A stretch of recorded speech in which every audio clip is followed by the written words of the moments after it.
Chapter 140. Early in the morning, the air was fresh and the flowers were fragrant. Tang Jing stretched and found that Fang Shishir was still sleeping. Her face was filled with a satisfied and happy smile, which was exceptionally beautiful.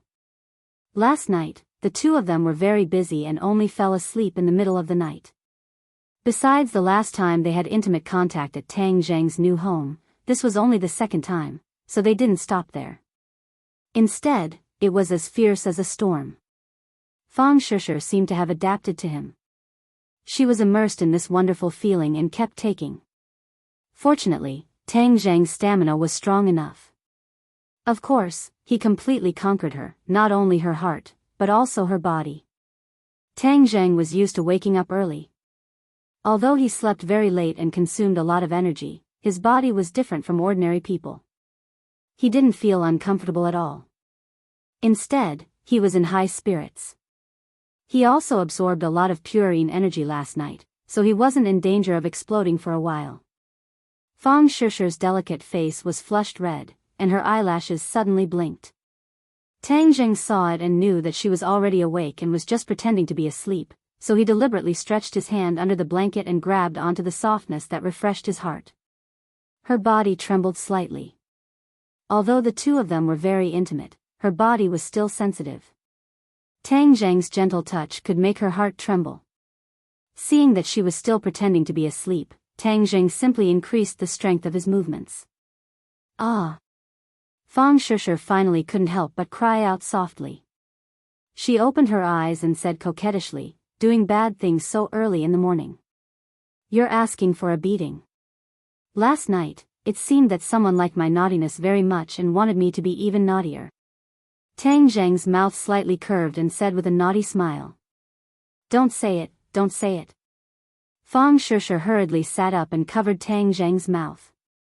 The quilt slipped down to her waist, and the alluring scenery of her upper body was exposed. Tang Zheng's claws were still on it. "You're exposed." Tang Zheng raised his eyebrows and joked. "Humph, I won't let you see."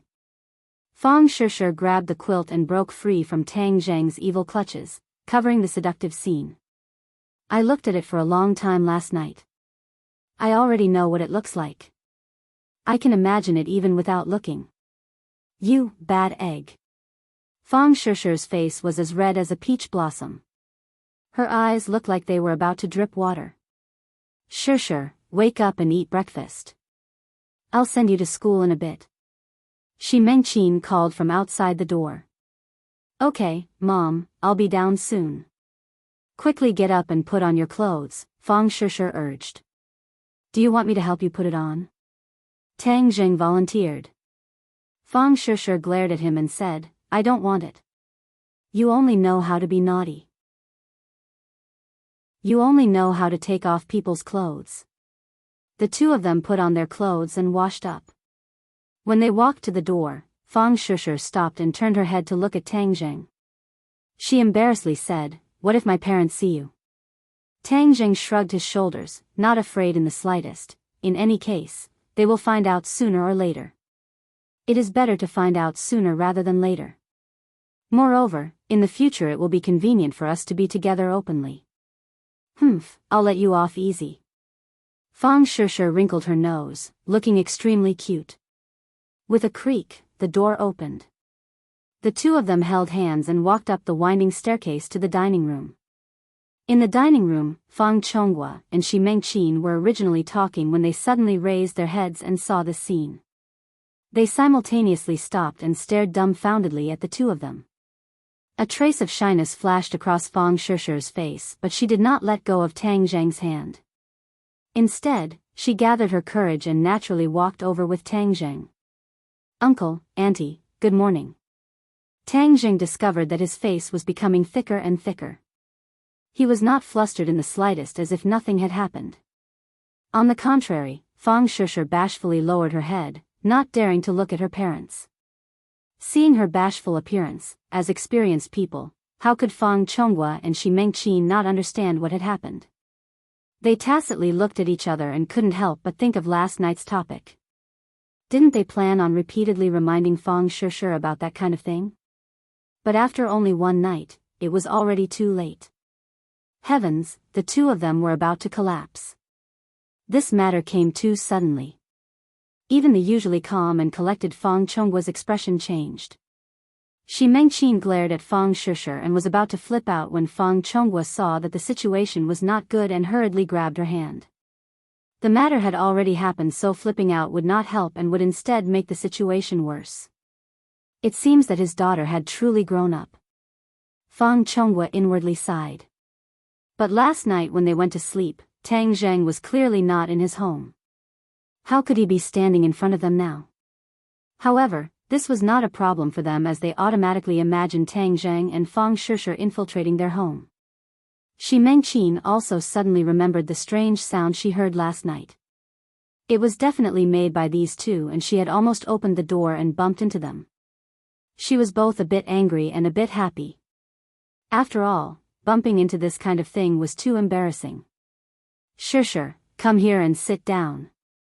Shi Mengqin forcefully suppressed her anger and unhappily said. Fang Shishir obediently went over and sat down, pulling Tang Zheng to sit beside her. Fang Chongguo ordered the servants to add another set of chopsticks as his gaze fell on Tang Zheng's face. 4 pairs of eyes met. Seeing Fang Chongguo's complicated expression, Tang Zheng lightly coughed and calmly said, Uncle Fang, how are things going with the demolition? Fang Chongguo inwardly sighed. If it was him, he would definitely not be able to have such a calm and collected appearance.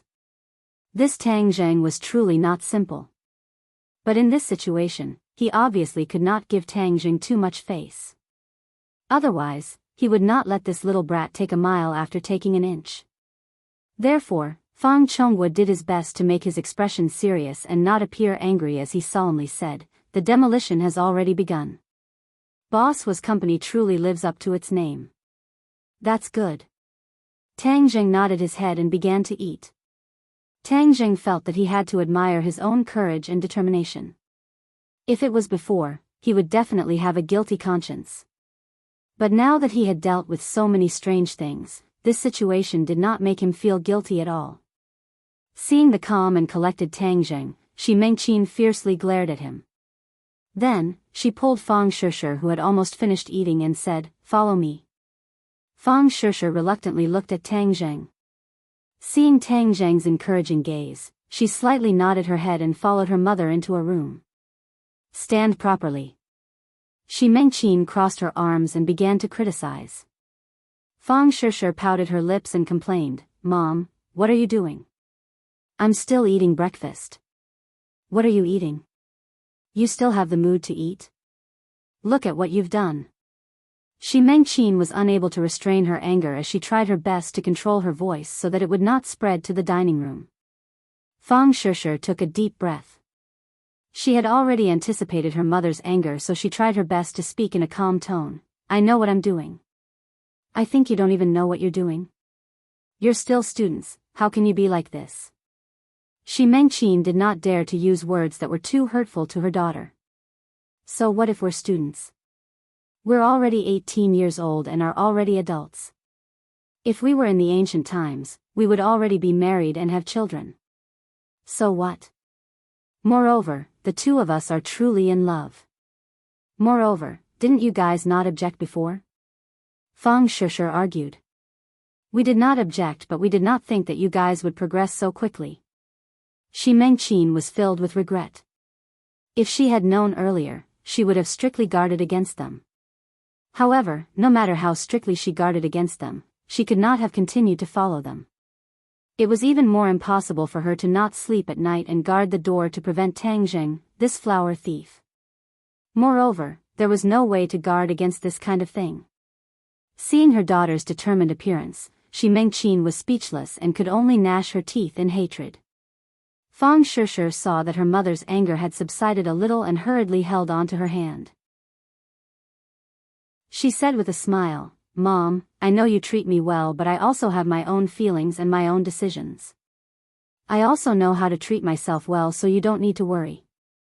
Tang Zheng treats me very well. He treats you well now, but that does not guarantee that he will treat you well in the future. In the future, he will definitely treat me well. I understand him. She knew Tang Zhang's true secret, so she had the confidence to say these words. How long have you guys known each other and you dare to say that you understand him? 3 years. That's a long time, right? I remember that you and Dad only knew each other for 2 years before getting married. Fang Shishir mischievously said. Go to the side. I am talking about your problems. How did it involve me and your dad? Fang Shishir chuckled. I really envy you and my dad. In the future, we will definitely be a copy of you and be as happy as you too. Shi Mengqin opened her mouth but was speechless. She could not possibly say that she was not happy right now. This daughter of hers had truly grown up and was becoming more and more eloquent. She let out a long sigh and said, Shishir, don't blame Mom for her bad attitude. I have seen too many ungrateful men, so this is all for your good. Fang Shishir hurriedly nodded her head, and, I know Mom treats me well and I will always remember this in my heart. However, Tang Zhang is not that kind of ungrateful man. Moreover, he is very amazing. As she said this, her eyes lit up as her large eyes were filled with worship and love. Seeing this scene, how could Shi Mengqin not understand her daughter's feelings? She was also a woman and had also walked through this age. Stop. Right now, I also do not feel that he is that amazing. Fang Shishir stuck out her tongue and said in her heart, Mom, Tang Zhang is a cultivator and your daughter is also a cultivator. This is all because of him. However, I must first say that this will only happen once. If I see him come out of your room so early in the morning again, I will definitely kick him out. Shi Mengqin slightly compromised but still had a lot of resentment towards Tang Zhang. Fang Shishir hurriedly promised, relax, there will not be a next time. In her heart, she secretly said that she would at most have Tang Zhang jump out of the window before dawn. Since he was so strong, this would be a piece of cake. Tang Zhang and Fang Chonghua sat in the dining room. Tang Zhang did not say a word as he quietly ate his breakfast. Fang Chonghua, on the other hand, did not have much of an appetite. He even stopped his habit of eating breakfast while reading the newspaper. He stared straight at Tang Zhang as if he wanted him to say something. However, what kind of person was Tang Zhang? This kind of gaze did not have any killing power towards him. A moment later, he put down his bowl and chopsticks and said, Uncle, I am full. You can slowly eat. Seeing that he was about to leave, Fang Chonghua could no longer sit still. Chapter 141. Tang Zhang, wait a moment. Fang Chonghua finally opened his mouth. Tang Zhang stopped, sat up straight and asked, Uncle, is there anything else? Fang Chonghua wanted to say something but hesitated. You and Shishir, Tang Zhang seriously said, Uncle, perhaps this is a bit sudden for you, but I must solemnly declare that Shishir and I truly like each other. If we truly want to be together, there is no difficulty that can stop us. Tang Zhang's attitude was somewhat unyielding. If it was someone else, they would have been kicked out by his father-in-law, but Tang Zhang's words were as it should be. If he were to show weakness, it would not be inconceivable. This was Tang Zhang's current imposing manner. Fang Chonghua waved his hand and said, I'm not trying to stop you, but you're still students after all, and you're sprinting for the college entrance exam. You can't be distracted by other things and ruin all your hard work over the years. Do you understand what I mean? I understand. Shishir's grades are very good and I believe that she will be able to get good grades. I also have confidence that I will be able to get good grades. Tang Zhang's voice was sonorous and powerful, making it impossible for anyone to doubt him. But Fang Chonghua was a board member of the school, so of course he knew about Tang Zhang's poor grades, so he tactfully reminded him, it is good that you have confidence, but you cannot relax in your studies. I am not worried about Shishir's grades, but you, the school's last place, wanting to get into a good university was nothing more than a daydream. Fang Chonghua did not say this as even though he knew that Tang Zhang was outstanding in other areas, he did not have much confidence in his studies. Uncle, I will get first place in the college entrance exam. Tang Zhang firmly said. What, first place in the school? Fang Chonghua felt that he might have misheard. Could it be that he was referring to last place? Uncle, you did not mishear. I will get first place in the school and enter a good university. Tang Jing repeated. Fang Chonghua finally knew that he did not mishear, but was this really possible? Shi Mengqin and Fang Shishir walked out and coincidentally heard these words. Shi Mengqin's eyes widened in disbelief. Wasn't he afraid of biting his tongue by saying such big words? Unexpectedly, Fang Shishir walked over and held his hand. They looked at each other and smiled. She also said firmly, I believe you. Fang Chonghua and Shi Mengqin looked at each other, not understanding where Tang Zhang's confidence came from. Furthermore, Fang Shishir believed in him so much, as if she was possessed. Tang Zhang didn't need to explain too much, so he lightly said, I also made a bet with the school's Wu Zuehong. If I get first place in the school, then she doesn't deserve to be a teacher and must leave Pengqing International School. Uncle, you're the school's director, so I hope that when the time comes, you can supervise her carrying out this bet. Is what you said true? Fang Chonghua had never heard of this bet, but he could see the strong confidence in Tang Zhang's eyes. Moreover, with Tang Zhang's personality, he definitely wouldn't make this bet knowing that he would lose. This meant that from the moment he placed the bet, he already knew that he would win. Of course it's true. Tang Zhang is much stronger than me. He is just temporarily hiding his strength. Fang Shishir impatiently said. Fang Chonghua and Shi Mengqin felt that their brains were not enough today. Was Tang Zhang deliberately hiding his strength by getting last place? But this was too deep. Was there a need to get last place to hide his strength? Tang Zhang did not want to explain the specific reason to them. He only looked at Fang Chonghua with a burning gaze filled with confidence. Okay, then when the time comes, I will remind the school to pay attention to this bet. Fang Chonghua simply did not say anything. Shi Mengqin wanted to say something, but seeing her husband's expression, she tactfully closed her mouth. Dad, Mom, then we will go to school. Uncle, Auntie, goodbye. Fang Shishir carried her backpack and pulled Tang Zhang towards the garage. Luckily, their villa had an indoor garage, so as long as they got in the car, Daoist Tianji would not be able to discover them. The driver was already waiting by the side of the car. He opened the door for the two to get in and rolled up the window so that no one could see the situation inside. The car drove out of the villa and sped towards the school. Tang Zhang and Fang Shishir sat in the back. Fang Shishir leaned on his shoulder and said in a low voice, Do you think that bad guy left? I don't know. Tang Zhang shook his head and unconsciously looked out of the car. Coincidentally, he saw a large group of police chasing after a beggar-like old man in ragged clothes.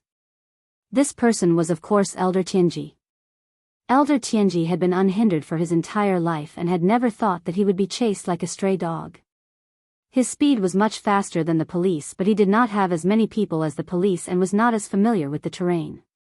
In addition, the police did not know that he was an expert, so they were not afraid of him at all. This resulted in this situation of a mad chase. Moreover, there were quite a few police cars chasing after him. The sound of the police sirens made one's heart flustered. Tang Zhang's head trembled as he could not help but sit up straight and be on guard. Fang Shishir noticed his strange behavior and hurriedly followed his gaze. She also saw the police chasing after Daoist Tianji. Her heart moved as she asked, He is that bad guy? Last night, Tang Zhang had told her everything, so she knew how powerful Daoist Tianji was. Tang Zhang nodded, That's him.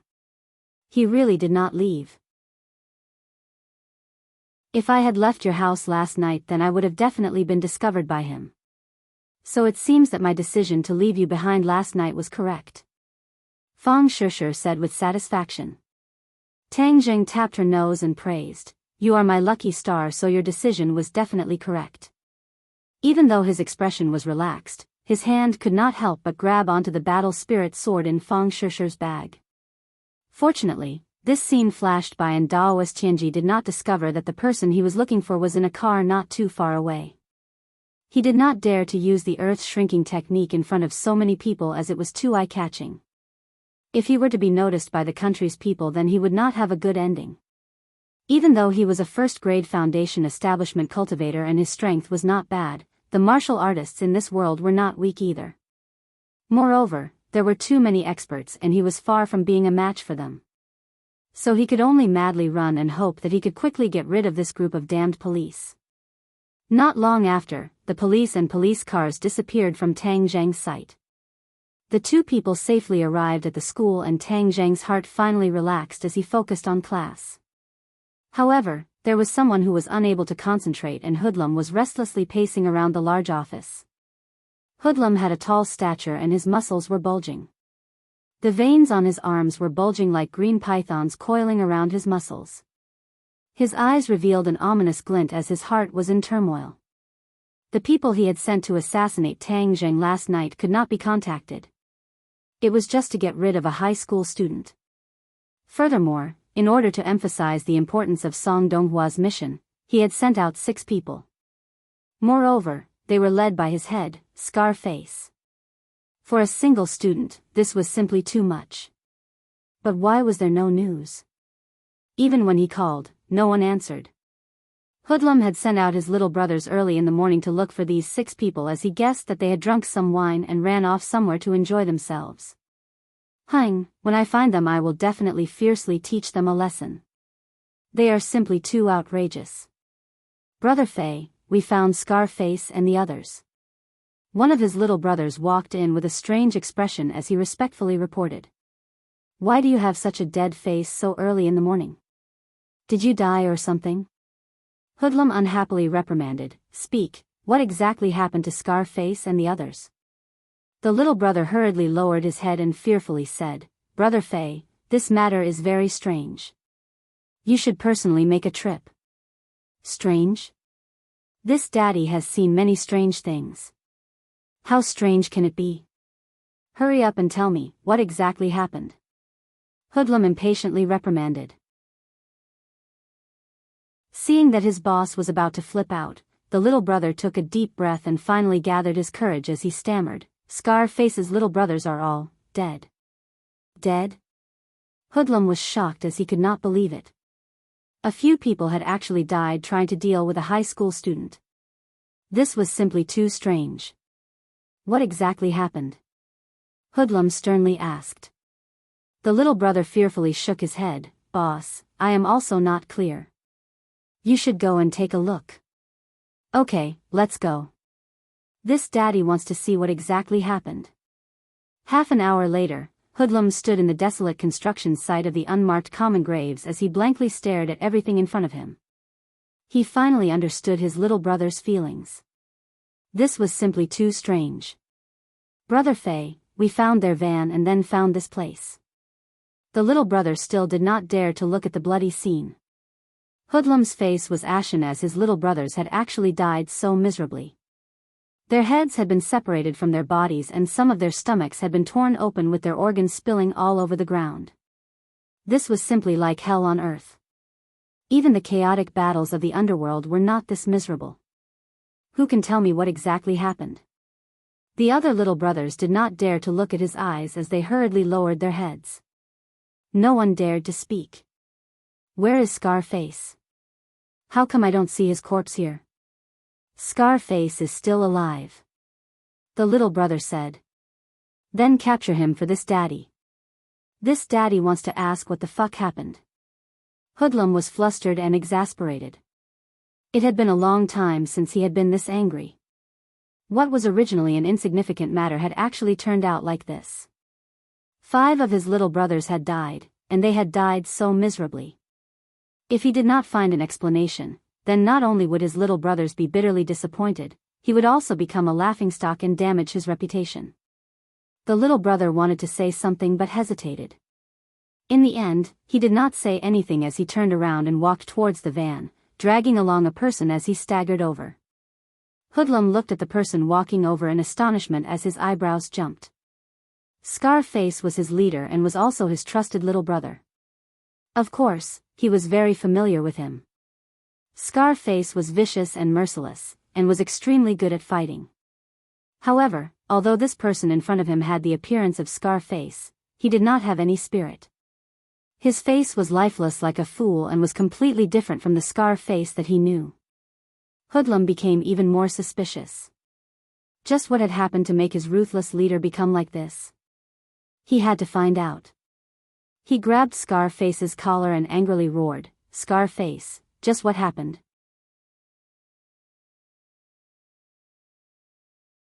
Chapter 142. Scarface looked at Hoodlum blankly, his eyes lifeless. Hoodlum was enraged and slapped Scarface. F***K, are you stupid? Answer me. Ah. Ghost, ghost. Scarface suddenly shouted, as if he had gone mad, brandishing his claws and brandishing them. Pooh. Hoodlum was not careful and his face was scratched a few times. Blood immediately seeped out, making him look battered and exhausted. Hoodlum was actually injured by his own leader. If this were to spread, he would become a laughing stock. Hoodlum was unable to restrain his anger and kicked Scarface to the ground. He was still angry and stepped on Scarface. F***K, you dare to attack me? Are you crazy? Scarface curled up on the ground and screamed, but he still kept on repeating, "Ghost, ghost, Brother Fei, calm down." The other lackeys saw this and quickly persuaded, "Brother Fei, Scarface seems to have really gone mad. You can hear him calling ghosts. When we found him, he was also like this." What? Hoodlum stopped and looked suspiciously at Scarface, who was curled up on the ground. Scarface was still muttering non-stop, and his face was still full of fear. Hoodlum had seen this kind of fear many times. Before he killed someone, the person he killed would also feel this kind of bone-chilling fear, which is commonly known as being scared out of their wits. Scarface, who killed without blinking an eye, was actually scared out of his wits. Hoodlum could not believe it. Even if there was a knife to Scarface's neck, Hoodlum was sure that Scarface would not be so scared. What the F***K is going on? Hoodlum was filled with suspicion and asked angrily. The lackeys trembled in fear and hesitated to speak. What are you waiting for? If you don't speak, I will cripple you. The underling trembled and pointed at the ground under his feet. Brother Fei, do you still remember where we are? Hoodlum frowned and looked around. This place was extremely desolate, and there were barely any signs of life. What kind of place was this? What kind of place is this? Brother Fei, this is the damned place. Its ordinary balances unmarked common graves, the one that's haunted. After the little brother finished speaking, he couldn't help but look around, as if he was really afraid that a ghost would come to take his life. Hoodlum's heart trembled as he finally remembered this dangerous place. He was a gangster and didn't believe in ghosts. However, the incident with the developer a few years ago had caused a lot of commotion and left him with a lingering fear. Brother Fei, I'm guessing that Scarface and the others encountered something dirty. That's why they died so miserably. That's why he became an idiot. Otherwise, why would he keep muttering about ghosts? The little brother speculated. Hoodlum shivered and looked at the messy corpses on the ground. Indeed, this was not something an ordinary person could do. Otherwise, that person would be too abnormal. But he couldn't show his fear in front of his little brother, so he pretended to be angry and said, "Damn it, how can there be so many ghosts in this world? If there's a ghost, why didn't the people I killed come back for my life? F***ck, a bunch of idiots. Why are you so afraid of ghosts? Where are the ghosts? Come out. Let me take a look." He angrily roared at the desolate construction site. Everything was silent and there was no response. However, this scared the little brothers so much that they began to tremble and almost ran away. Hoodlum's performance was undoubtedly very domineering. In the hearts of the little brothers, his image was once again raised by another level. Following a big brother who wasn't even afraid of ghosts, of course they would have more prospects. This is definitely the work of some bastard who wants to go against me. They purposely made it look like a ghost to confuse the public. Don't think that I, Hoodlum, won't be able to find out. In ordinary balances territory, I, Hoodlum, have the final say. Those who go against me can only die. Hoodlum was seething with anger. Drag Scarface back and find a doctor to see if he can be cured. I, Hoodlum, want to know what exactly happened? Yes. A few of the younger brothers hurriedly dragged Scarface away, afraid of provoking their boss's anger again.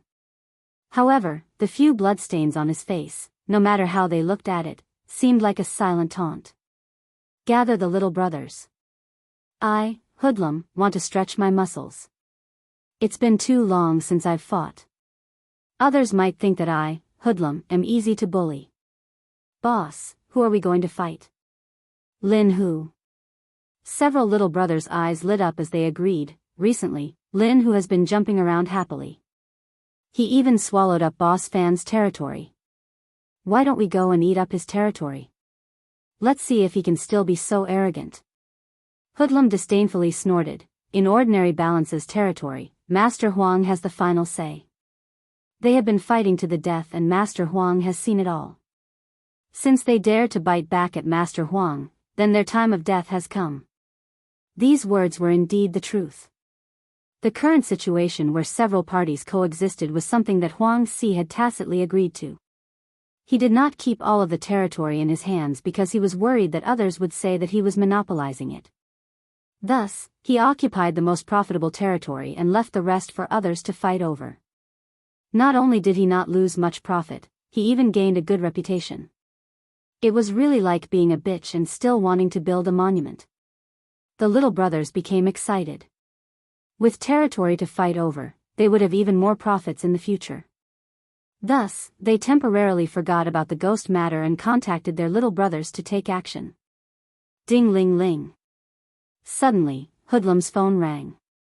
Hello, who is this? Hoodlum angrily asked. Hoodlum, did you eat gunpowder? Why are you so angry? Ah, Secretary Song, it's you. Hoodlum's voice softened as he waved his hands, sending his little brothers away. Hoodlum had invested quite a bit in Song Donghua and knew of his strength.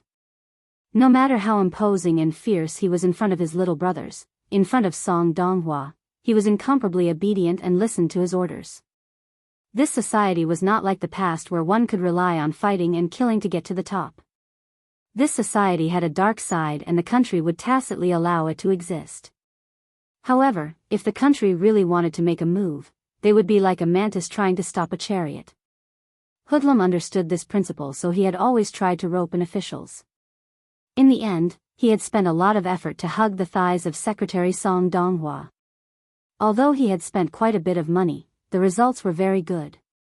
For example, last time, his little brothers had been caught and sent to the police station. In the end, Secretary Song only needed to make a phone call to solve the problem and his little brothers were released. Thus, Hoodlum carefully maintained this relationship. As long as it was something Song Donghua asked him to do, he would definitely do his best to do it. For example, this time's matter. Although this time he had clearly messed up, he could still fix it. Wasn't it just dealing with a high school student?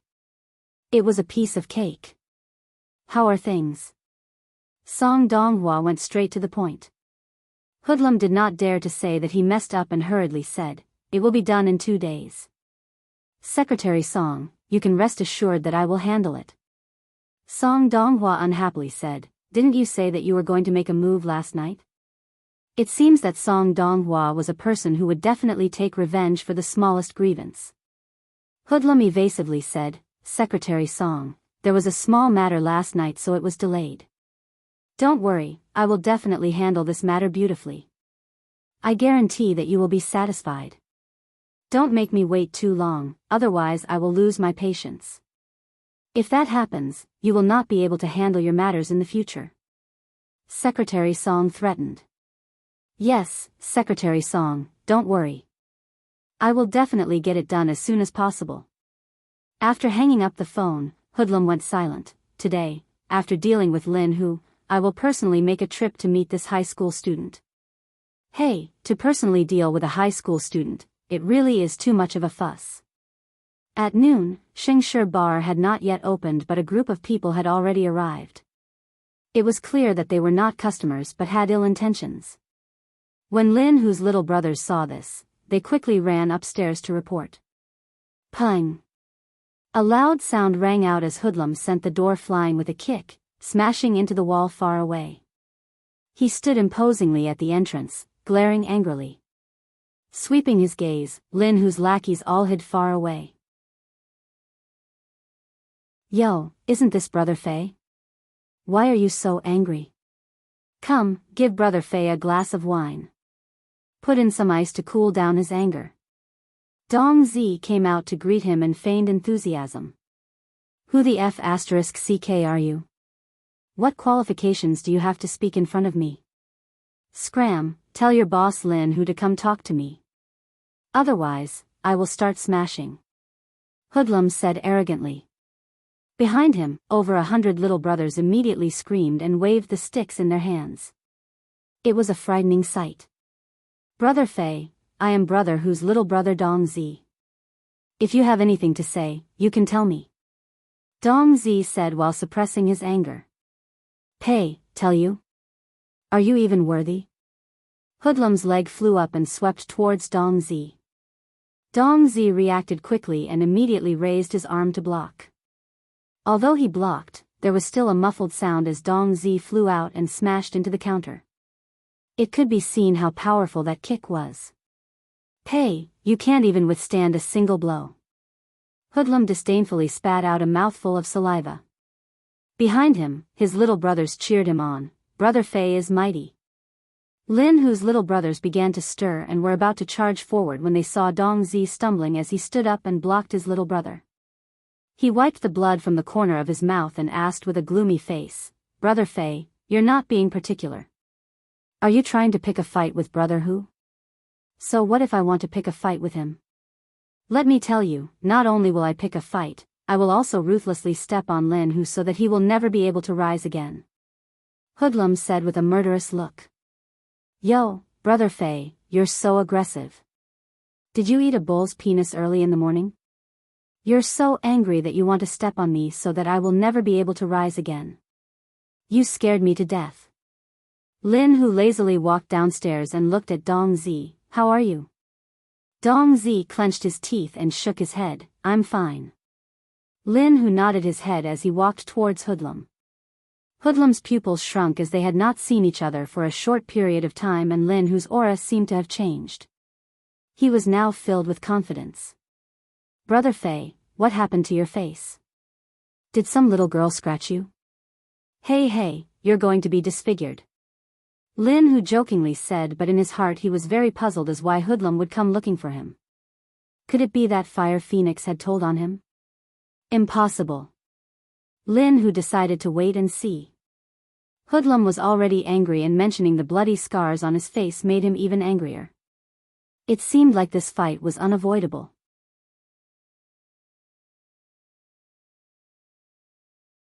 Chapter 143.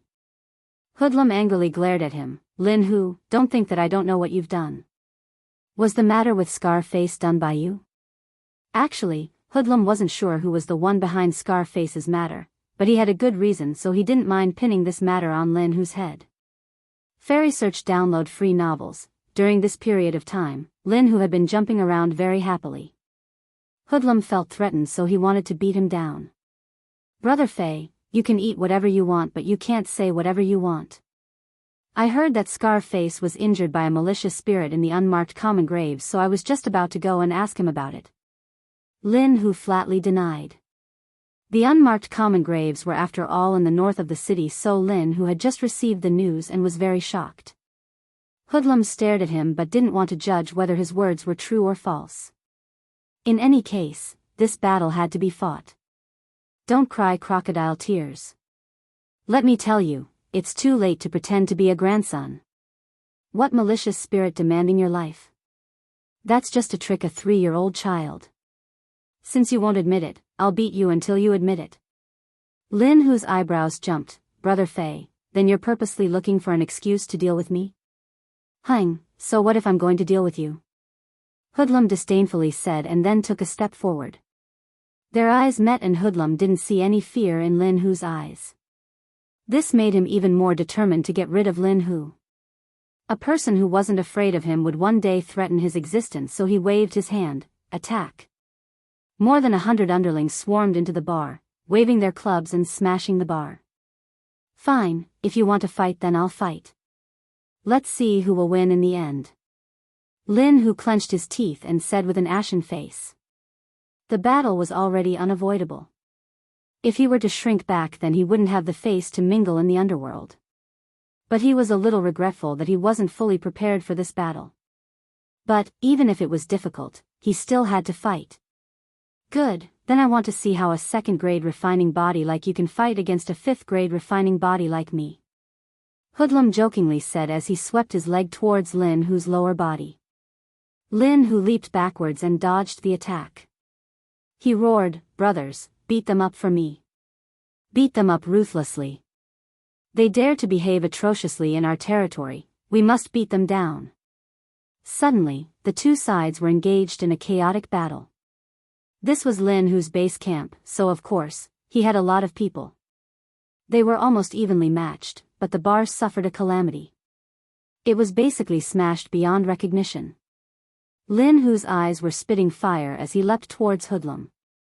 Flipping his hand behind his back, a chilling machete appeared in his hand as he viciously chopped towards Hoodlum. You dare to make a fool of yourself with such petty tricks? I'll let you open your eyes and see what a true expert is. Hoodlum's face was full of disdain as he met the attack with his bare hands. He kicked out towards Lin Hu's chest. Even though Lin Hu had a weapon in his hand, he didn't dare be careless. He knew the power of Hoodlum's spring kick. Hoodlum was Huang Zi's most proud disciple. It was said that Huang Ziang didn't like to learn spring kick, so Huang Zi passed down the essence of spring kick to Hoodlum. Hoodlum was only 30 years old, but he was already a 5th-grade refining body cultivator. Spring kick was fast and fierce. One kick was accompanied by a strong wind that made people unable to open their eyes. But Lin Hu wasn't a mediocre person. He swept his machete horizontally towards Hoodlum's leg. The machete's momentum was like the wind, as if it could even cut through steel. Hoodlum didn't retract his leg and instead kicked even faster towards the blade. Pung! A muffled sound rang out as Lin Hu staggered backwards, his arm numb. Hoodlum slightly retreated and then lowered his body, sweeping towards Lin Hu's lower body with a whirlwind kick. Lin Hu roared as he blocked his lower body with his machete, blocking the opponent's attack. He then pulled his machete upwards, directly slashing towards Hoodlum's chest. As long as the machete landed, it would directly split open from the chest to the stomach. Hoodlum leapt into the air, narrowly avoiding the tip of the machete. He then looked down from above and kicked out with both of his legs, covering the top of Lin Hu's head. Peng peng peng. A series of muffled sounds rang out as Lin Hu flew backwards, spitting out a mouthful of blood. Hoodlum steadily landed on the ground as he flicked his sleeves and disdainfully said, "You're only a 2nd-grade refining body cultivator. Before, I was too lazy to fight with you. Now that I want to get rid of you, it's as easy as flipping my hand." With a movement of his feet, he arrived in front of Lin Hu. Lin Hu was lying on the ground, seemingly heavily injured. When the other lackeys saw this, they all angrily shouted, "Don't hurt my boss." Dong Zi directly pounced towards Hoodlum. Hoodlum glanced at him from the corner of his eyes and kicked out. Dong Zi was like a kite with a broken string as he flew into the crowd. Pung! A gunshot rang out as a bullet flew towards Hoodlum. Hoodlum hurriedly pulled over a lackey beside him. Pooh! Blood splattered everywhere as the lackey was shot while he himself was unharmed. He angrily looked at Lin Hu as he stood up with a gun in his hand, aiming it straight at Hoodlum. Using a gun? F***ck, you think you can beat me with a gun? Dream on. Hoodlum angrily roared as he threw the lackey in his hand towards Lin Hu. He then hid behind the lackey and quickly approached Lin Hu. His vision turned black as a figure flew over, completely blocking Lin Hu's line of sight, making it impossible for him to aim at Hoodlum. He couldn't help but turn pale with fright as he hurriedly retreated. However, behind him was a wall and there was no way to retreat. Lin Hu originally didn't intend to use his gun, but in this situation, if he didn't use his gun, he would have no way to survive. This gun was given to him by Tang Jing from Boss Fan. He didn't expect that it would come in handy here. At this moment, how he wished that Tang Jing was here so that Hoodlum wouldn't be able to do anything. Suddenly, he was even more determined to follow Tang Jing. If I don't die today, even if young Master Tang uses a stick to chase me away, I won't leave. I will definitely let him sit on the top of the ordinary balance underworld. He didn't have time to pull the trigger because Hoodlum had already arrived in front of him under the cover of his lackey. Hoodlum's leg swept towards his arm. Kacha! The bone in his arm broke and the gun fell to the ground. Hoodlum's leg swept towards his neck. This attack was powerful and heavy. If he was swept by it, his neck would definitely be broken. He hurriedly raised his only hand to block. Bang! He was sent flying into the crowd. One of Hoodlum's lackeys saw this and chopped at him with a knife. Clang! The other knife blocked the attack. Dao Zai held the knife with both hands and stood in front of him to protect him. Dao Zai was previously Boss Fan's head horse. Now, he was under Lin Hu's command. Last time at the restaurant, Tang Jing let him go. Now, he loyally followed Lin Hu. Dao Zai was good at using two knives and his battle strength wasn't bad. In a few moves, he cut down the surrounding enemies. While pulling Lin Hu towards the door, he shouted, "Brother Hu, quickly run. I will block them." Lin Hu's eyes turned red. Dao Zai was so loyal. How could he leave? With difficulty, he raised his knife and said, "I will fight alongside you all. Brother Hu, where there is life there is hope. I, Dao Zai, have just followed you. You can't let me lose my boss. Go find young Master Tang and let him take revenge for us." Lin Hu's heart trembled as he clenched his teeth. Although he didn't want to run, in this situation, if he didn't run then he would die. The other lackeys could live but he as the boss definitely wouldn't. Moreover, Dao Zai was right. If he died then Hoodlum's momentum would be even stronger and it would be even more difficult to deal with Huang Si. Young Master Tang wholeheartedly wanted to deal with Huang Si. If he died like this, wouldn't he be a sinner? "Brother, I will definitely come back to save you all." Lin Hu clenched his teeth as hot tears fell from the corners of his eyes. Men shouldn't be easily moved. Facing these comrades who risked their lives to protect him, he really wanted to cry. But now wasn't the time to cry. Under the cover of Dao Zai, he used all his strength to rush towards the door. "Fuck, you want to run? No way." Hoodlum saw through the other's intentions and quickly chased after him. Dong Zi had unknowingly rushed over and hugged Hoodlum's legs as he loudly shouted, "Brother Hu, quickly run and take revenge for us." "Let go." Hoodlum angrily roared. "Run, Brother Hu." Dong Zi vowed not to let go and instead hugged even tighter. "If you want to die, then I'll fulfill your wish." Hoodlum leapt up, bringing Dong Zi along with him before fiercely crashing onto the ground. One of his hands involuntarily loosened and Hoodlum's leg was freed as he quickly kicked towards Dong Zi.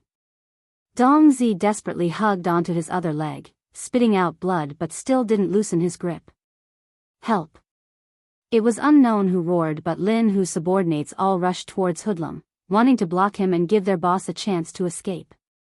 Lin Hu looked at all of this with red eyes. "Brothers, your kindness, Lin Hu will remember it in my heart. I will definitely come back and lead you all to stand at the peak of the ordinary balance. I will let you all live in glory forever and let you all receive the rewards for what you have done today." Lin Hu turned around and ran out of the door with tears in his eyes, disappearing from everyone's line of sight. "Beat him up for me and ruthlessly teach this group of bastards a lesson."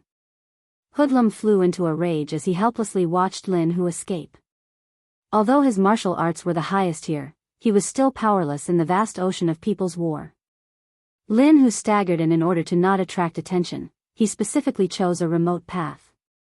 Looking at the scorching sun above his head, his heart was ice cold as if he had fallen into an ice cave. This battle left a deep impression on him as the eyes of his brothers hovered in his mind. He clenched his teeth and bit his lips until they were bleeding, I will definitely take revenge, take revenge. Finding young Master Tang was his only thought as well as his only method. He knew that he had underestimated Hoodlum's strength in the past, as this Huang Sea dog's fangs were too sharp. Even if he relied on himself and the Fire Phoenix, he would still be powerless. Only Tang Zhang was the key to change everything. He also finally understood why Fire Phoenix was so cautious and didn't easily agree to join hands with him. This woman was the one with the clearest vision. One of his arms drooped down as it was incomparably painful, but it couldn't compare to the pain in his heart. He had to find Tang Zhang as soon as possible. School, yes, Tang Zhang was studying at Pangqing International School. He didn't dare call for a taxi as he was deeply afraid that Hoodlum would catch up to him. He staggered all the way to Pangqing International School. His injuries weren't light. Not only did he suffer from the pain of losing his arm, he also suffered from internal injuries. The taste of Hoodlum's bouncing kick wasn't that good.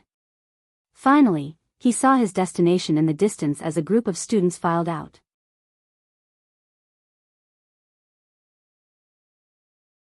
Chapter 144. Lin Hu's eyes widened as he searched through the crowd of students.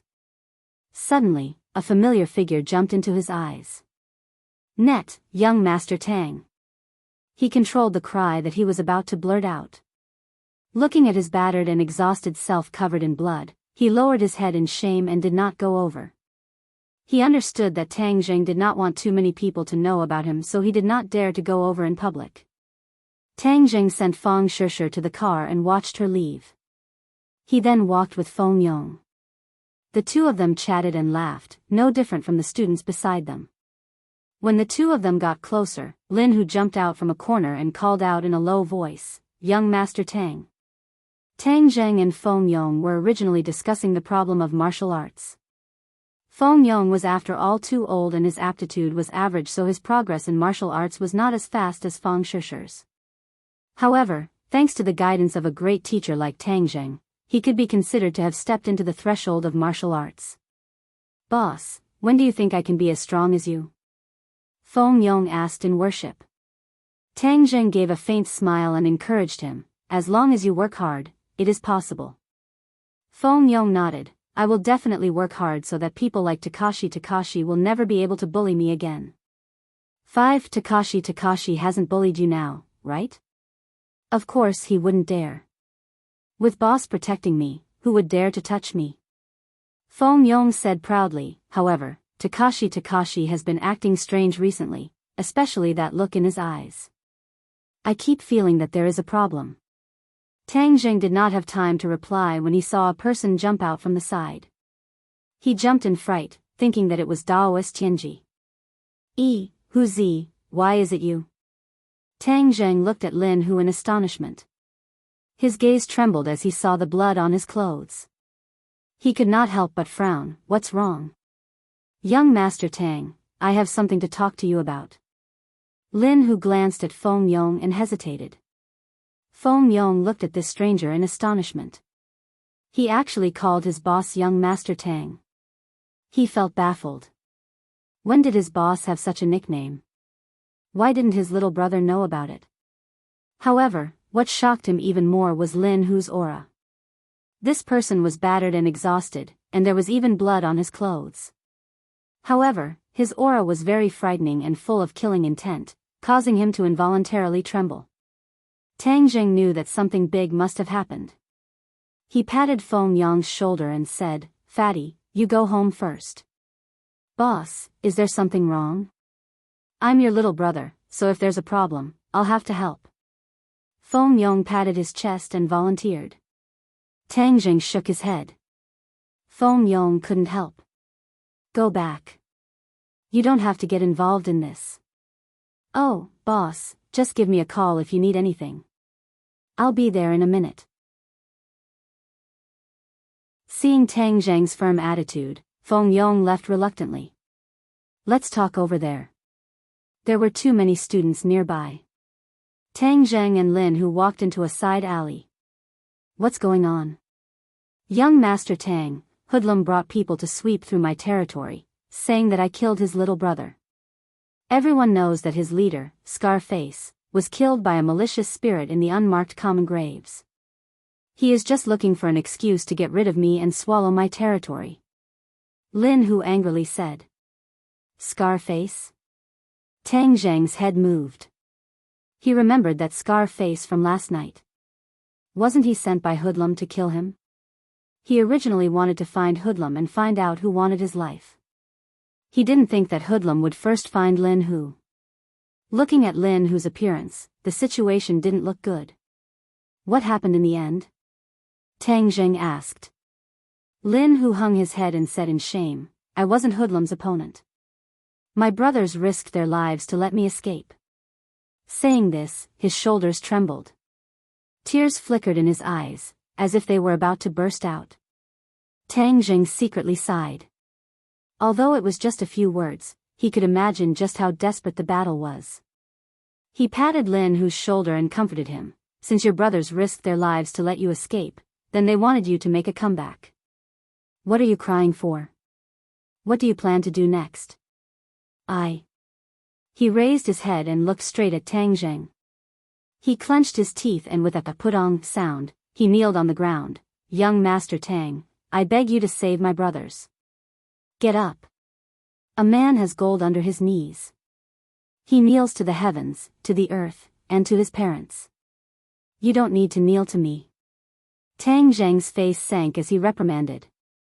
Lin Hu did not get up as he continued to speak. Young Master Tang, you said before that you don't want to get involved in matters of the underworld, so normally I don't dare to disturb you. But in the ordinary balance underworld, Huang Si has the final say.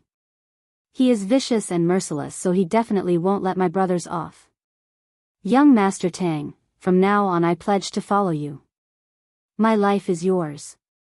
I only hope that you can lead my brothers out of this encirclement and get rid of those two bastards Hoodlum and Huang Si. Then we will support you in becoming the head of the ordinary balance underworld. I will be your cow and horse. Wherever you point me to, I will do it without any hesitation. Seeing this indomitable man say these words, Tang Zheng could completely understand the pain and suffering in his heart. Of course, there was also the desire for revenge. But Tang Zheng was a student and a cultivator. He really did not want to get involved in matters of the underworld. But this time Hoodlum taught him a lesson. Although Scarface and the others could not harm him, they could easily harm others. In the future, when Tang Zheng went to study elsewhere, what would happen to his grandfather? Would he also take his grandfather with him?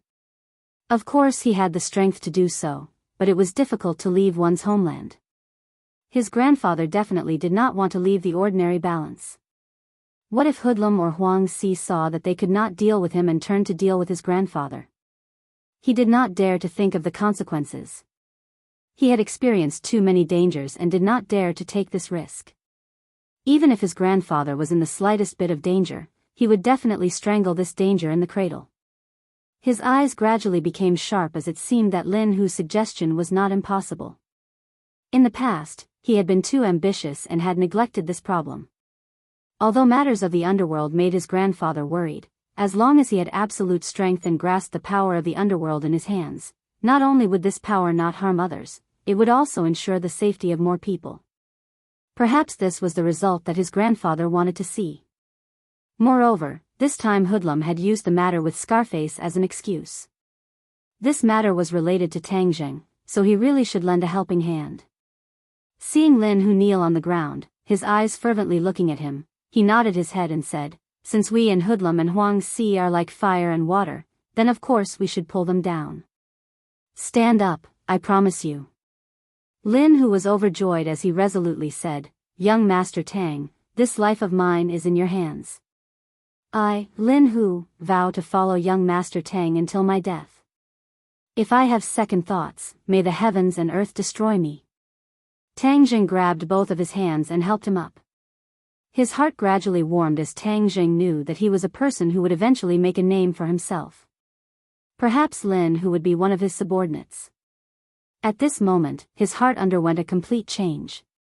If it was before, even though he knew that he was a cultivator and would eventually be extraordinary, he did not carefully think about what would happen. However, Lin Hu had enlightened him. Huang Si, this kind of person, would vainly try to control a part of the world. With his own great potential, if he did not think of creating his own power, then it would be a complete waste of his own good fortune. Perhaps he would not be able to reach the heights of others in a short period of time, but he could take it one step at a time. In the future, there would be a day when he would stand at the top of the world and possess his own glory. Lin Hu never would have thought that he would be the one to help Tang Jing transform. This was perhaps the greatest benefit that he had brought to Tang Jing. Young Master Tang, then what should we do now? Tang Jing asked back, you are more familiar with the situation than I am. What do you think we should do? Lin Hu was startled. He knew that young Master Tang was testing him, so he pondered for a moment and said, Hoodlum's strength is not ordinary. Originally, it would be impossible for me to deal with him. This time, I have lost many of my brothers, so dealing with him would be even more difficult. Therefore, I suggest that we work together with Fire Phoenix to deal with him. Seeing that Tang Jing did not object, he continued to say, Fire Phoenix has long hated Huang Si to the bone. However, she did not have the strength to resist, so she had to compromise. This time, if she knew that young Master Tang wanted to join, then she would definitely have agreed. Even though I did not say it clearly before, she is very intelligent. She had long guessed that young Master Tang was not simple, so she purposely tried to rope you in. Tang Jing nodded his head. Lin Hu was much calmer than he had imagined. He did not say that he would immediately kill his way back. If he did, then he would only be a martial artist. This was how a brave and wise general should act. Even though Tang Jing did not understand much about the underworld, he still understood that when the weak faced the strong, they had to unite all the forces they could to resist. Moreover, Fire Phoenix had left a deep impression on him. This woman was very careful in every aspect. She tried to win over all the people who were worth winning over. Wasn't her intentions clear as day? She was very clear that there would come a day when her current glory would no longer exist and she would even be killed. This was why she had asked for a promise from Tang Jing. This was a promise to save her life. It seems like she has been eyeing Huang Si covetously for a long time. When the time is right, she will definitely give him a fatal blow. Let's go, we will go meet Fire Phoenix. Tang Jing was very confident as he loudly said, but first go change out of your clothes, they are too eye-catching. Yes. Lin Hu excitedly nodded his head. That's right, your arm is broken. First go see a doctor. Tang Jing said. No problem, I can endure it. Endure my ass. You will follow me in the future, so how can I let you become a cripple? Let's go, don't be so long-winded. Tang Jing loudly reprimanded. Lin Hu did not feel uncomfortable. Instead, his heart was filled with warmth. The gloominess from his previous defeat was completely swept away. Lin Hu bought a new set of clothes and went to the clinic to treat his injuries. Afterwards, the two of them went straight to Fire Phoenix's construction company. This was the second time Tang Jing came here and he had a different feeling. The last time he did not want to have too much contact with Fire Phoenix, but this time he had no choice but to form an alliance with her. The changes in the world were truly unexpected. In the hall, the atmosphere was heavy. Tang Jing could clearly feel that there were many pairs of eyes staring at the two of them.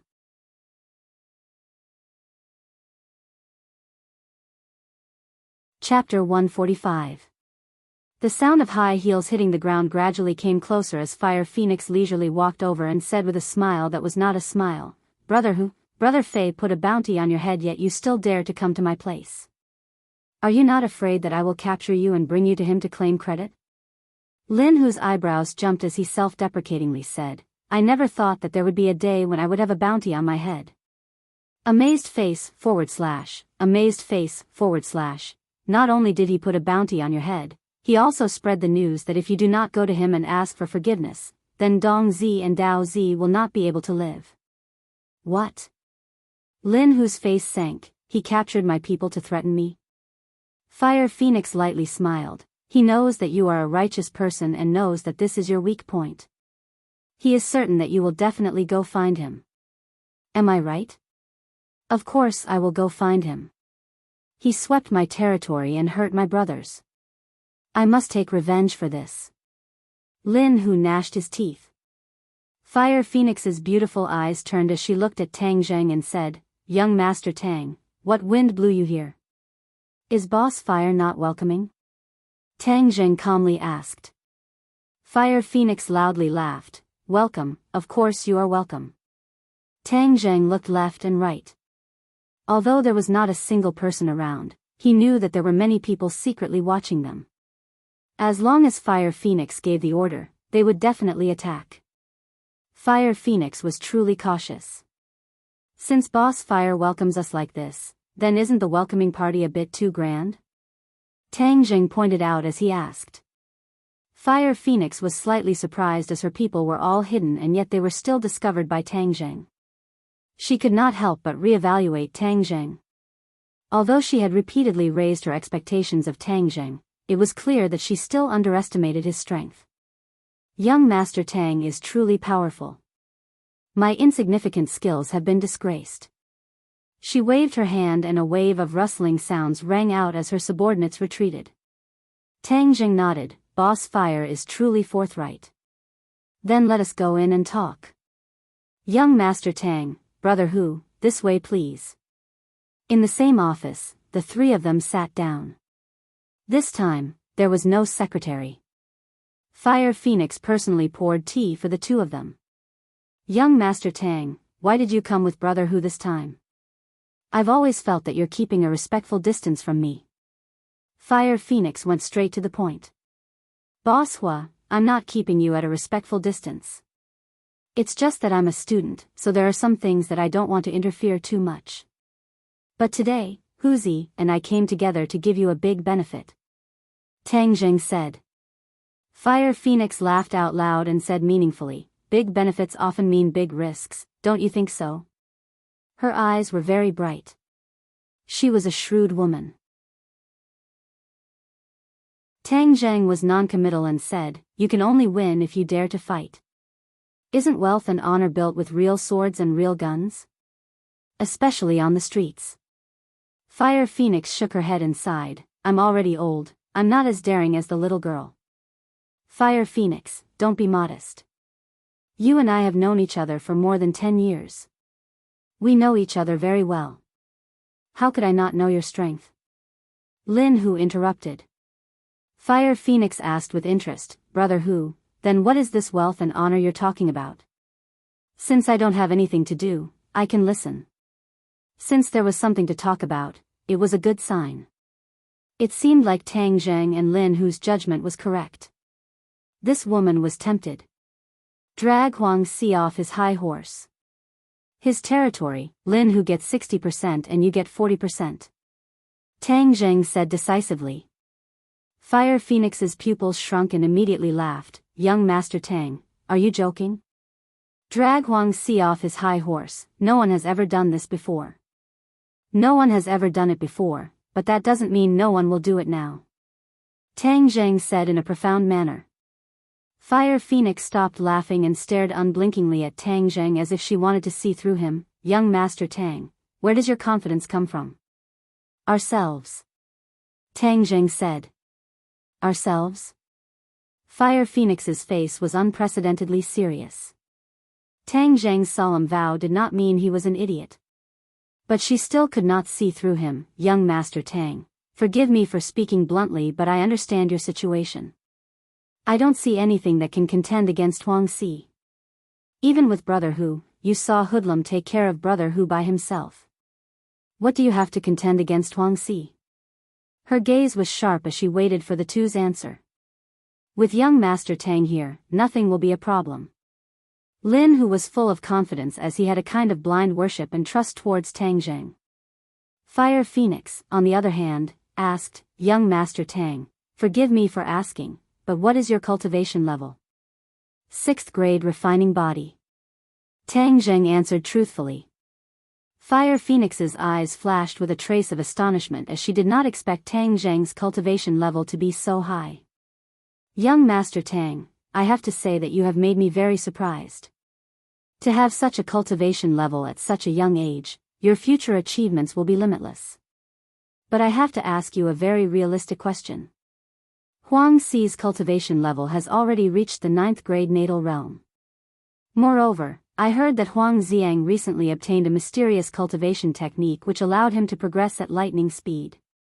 He is already a 1st grade natal realm cultivator.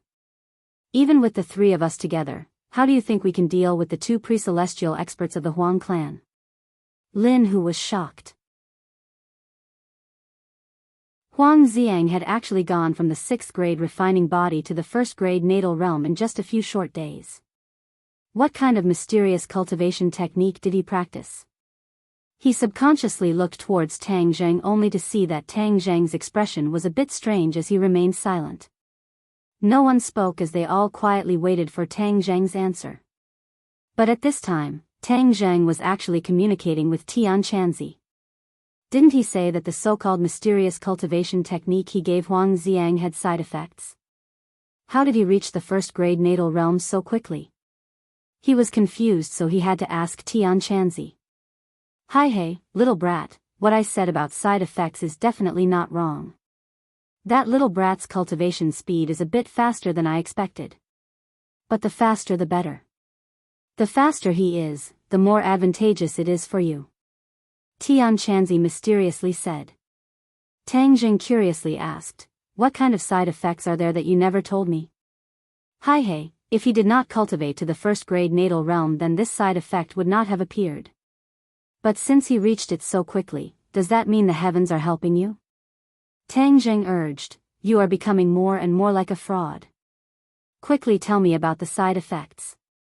Tian Chanzi did not relent. In short, you don't have to worry about dealing with Huang Xi. When the time comes, I will give you a big surprise. Tang Zheng was helpless, but his heart was happy. Originally he was prepared to let Tian Chanzi return to the sun and deal with Huang Xi.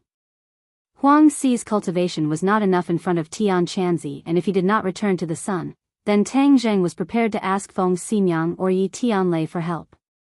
In short, he had many choices, which was why he was so fearless towards Huang Xi. Of course, this was his trump card and he could not tell others. But now that Tian Chanzi was so confident, he was also full of doubts. But if Tian Chanzi did not say anything, then he could not do anything. Seeing that Lin Hu and Fire Phoenix were still looking at him, Tang Jing mysteriously said, Boss Fire, your considerations are correct. But you only considered the 3 of us and did not consider the person behind me. The person behind you? Fire Phoenix suddenly realized that Tang Zheng had such a cultivation at such a young age. He definitely had a master to guide him. Thus, Fire Phoenix, like Feng Xinyang, automatically filled Tang Zheng in with an unfathomable master. Finally, Fire Phoenix's gaze towards Tang Zheng changed. Tang Zheng of course guessed what she was thinking, but he had no choice but to bring out this mysterious master to scare her. In short, Boss Fire, you do not need to worry about Huang Xi. Right now we need to focus on how to cut off his hand, hoodlum. Fire Phoenix suddenly smiled. She had waited for this day for too many years, to the point where she had almost given up all hope. She never thought that the day she had been waiting for would finally come. She could finally openly go against Huang Xi, and the day she could avenge her husband was just around the corner. She excitedly said, Young Master Tang, if this succeeds, I, Fire Phoenix, will be at your service. Tang Jing finally smiled as if relieved of a heavy burden. Boss Fire, then I wish for our cooperation to succeed. Fire Phoenix nodded her head heavily. She now felt that Tang Zheng's proposal to split the profits was too good for her. This was because the key to victory was in Tang Zheng's hands. Originally it was not too much for him to ask for more profits. Lin Hu also let out a sigh of relief. His joy was evident in his words as young Master Tang had a way to actually convince her. Young Master Tang, then we will first discuss how to deal with Hoodlum. Fire Phoenix collected her thoughts and solemnly said. Since Hoodlum has captured Hu Zi's people, then we must definitely save them. But we must have a strategy. Oh, what strategy? I'm all ears. Fire Phoenix said. Tang Jing pointed at Lin Hu, indicating for him to speak. Lin, who did not hold back as he sat up straight and solemnly said, "We will split our forces into 2 groups. I will bring people to save them. Hoodlum will definitely be on guard against me. His main camp will definitely have many people guarding it. This is a direct battle and we can effectively contain his people. At this time, Fire Phoenix, you will bring your people to sweep his territory. As long as we can deal with Hoodlum, then these territories will naturally fall into our hands." Fire Phoenix nodded her head. This method is not bad, but Hoodlum's main camp is too dangerous. It will definitely be the place with the most people. Brother Hu, your little brothers have been scattered and after gathering together, there will not be many people left. So you can take some people from my side to support you. Tang Zheng shook his head, no need. This time we will not even bring Hu Zi's little brothers. It will only be the 2 of us. The 2 of you? Fire Phoenix was shocked, this is too dangerous. You must know that Hoodlum is a 5th grade body refining cultivator. Although young Master Huang is 1 grade higher than him, he still has a lot of people. When the time comes to fight, you will definitely suffer. However, Tang Zheng still insisted on his opinion. I just want to do what others think is impossible. Not only do we have to win this battle, we also have to make our name known so that those who secretly covet us will not dare to act rashly. This kind of drastic change in the underworld would inevitably lead to some people trying to fish in troubled waters. Tang Zheng wanted to destroy these people's ambitions. Fire Phoenix still found it hard to imagine how the 2 of them could win. But since Tang Zheng was so confident, she did not try to persuade him. Young Master Tang, relax. Tonight, don't even think about leaving a single one of Hoodlum's territories.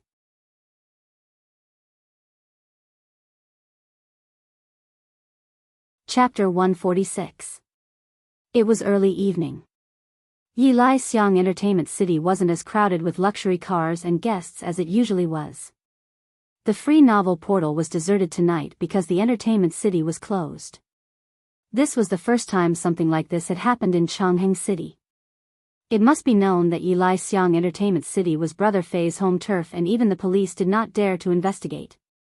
Even when there were various crackdowns, it still stood tall and was without a doubt the leader of Changheng City's nightclubs. But today, the entertainment city was closed. This meant that there was a storm brewing in the night. Many eyes were watching this place. Although Ordinary Balance had a few big bosses who occupied most of the territory, there were also a few small powers. These small powers were most concerned about this storm. They were ready to take advantage of the situation and use this storm to climb up their ranks. In the night, the neon lights on the entertainment city signboard were still flashing. It was like a signboard, attracting certain people to come. Who knew how many people were lying in ambush in the dark? As long as the other party dared to come, there would be no return. The light footsteps gradually got closer. The spies in the dark tensed up their nerves and looked in the direction of the footsteps. That's strange. There were only 2 people. There wasn't a large group like they had imagined. But no one dared to let down their guard.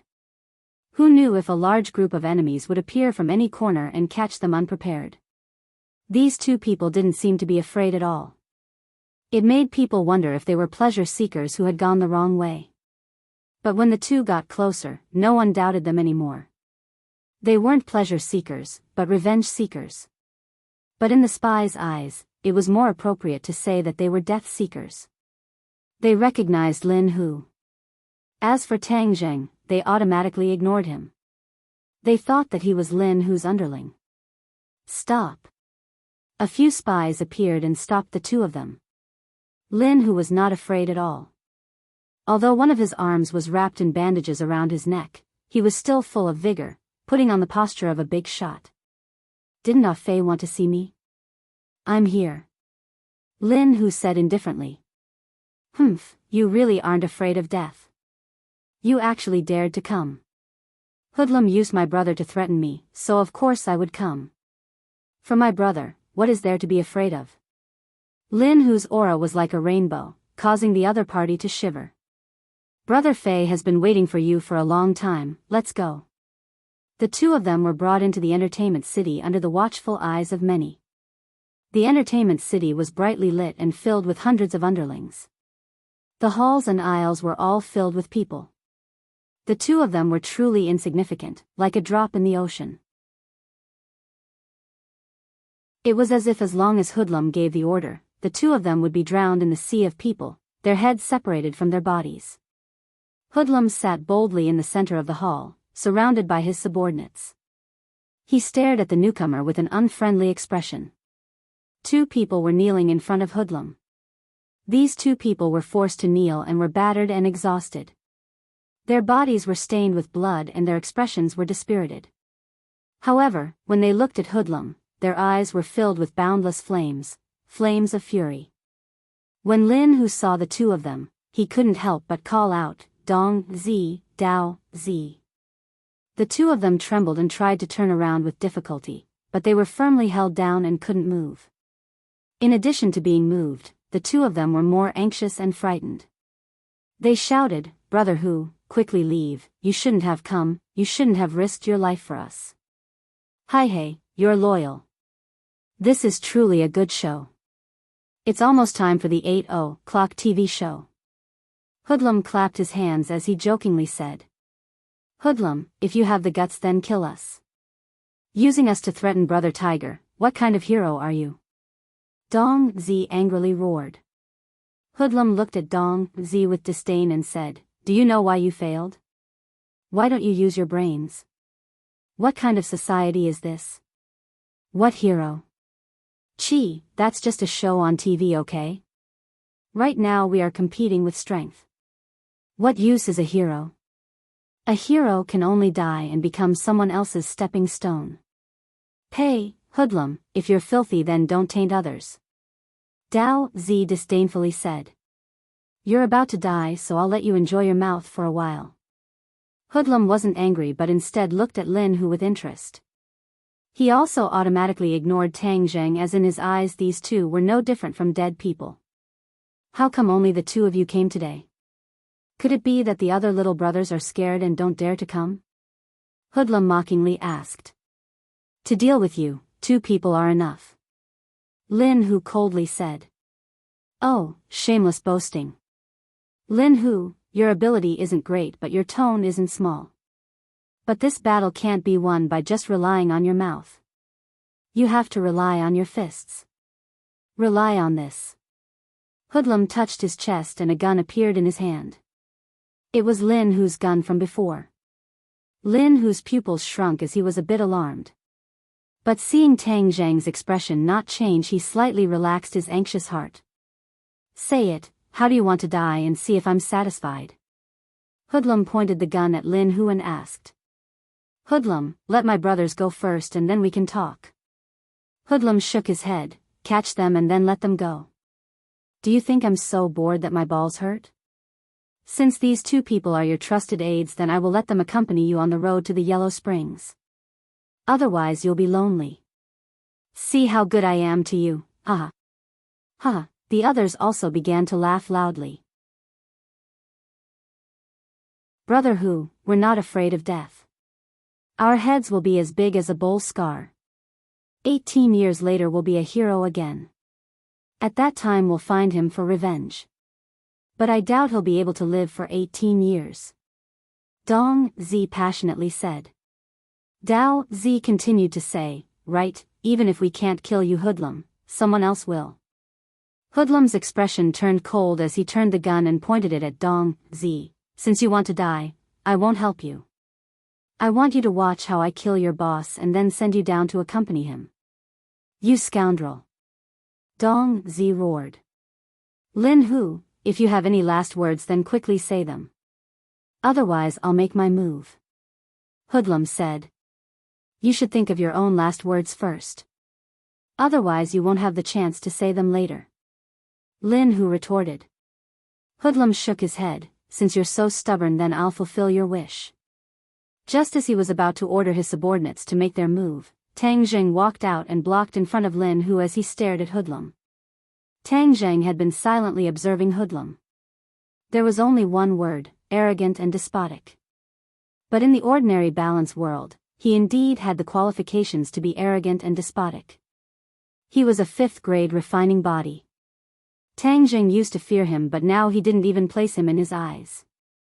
Hoodlum didn't seem to care about Tang Jing, who suddenly stood out and said, "Lin Hu, are you going to hide behind your little brother again?" Tang Jing's voice rang out. "Hoodlum, who ordered you to send people to kill Tang Jing?" "Tang Jing?" Hoodlum was shocked and couldn't help but sit up straight.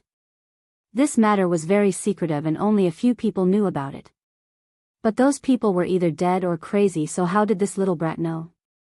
Hoodlum's eyes gradually narrowed as he stared at Tang Jing as if he wanted to see through him, but in the end it was futile. "Who are you?" Hoodlum asked with killing intent. "Tang Jing." "It's you?" Hoodlum was really shocked. Wasn't Tang Jing a high school student? How did he get mixed up with Lin Hu? But the other question in his heart was immediately answered as his eyes lit up and he said, "Lin Hu, you still don't want to admit that you were the one who killed Scarface's people?" "Hang, so you were mixed up with this little brat." Lin Hu's face was blank. Tang Jing's heart moved as he guessed that Hoodlum must have thought that Scarface was killed by Lin Hu and didn't think that it was done by ghosts. But this was no longer important, as he wanted to find out who was the mastermind behind the scenes.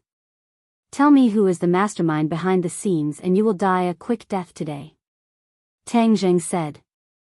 Hoodlum gave a loud laugh. "Little brat, have you been scared silly? You actually dare to say such big words. Fine, in any case I still wanted to find you. Since you voluntarily delivered yourself to me, then I don't need to go through the trouble. Today I will deal with all of you and none of you will be able to leave this place."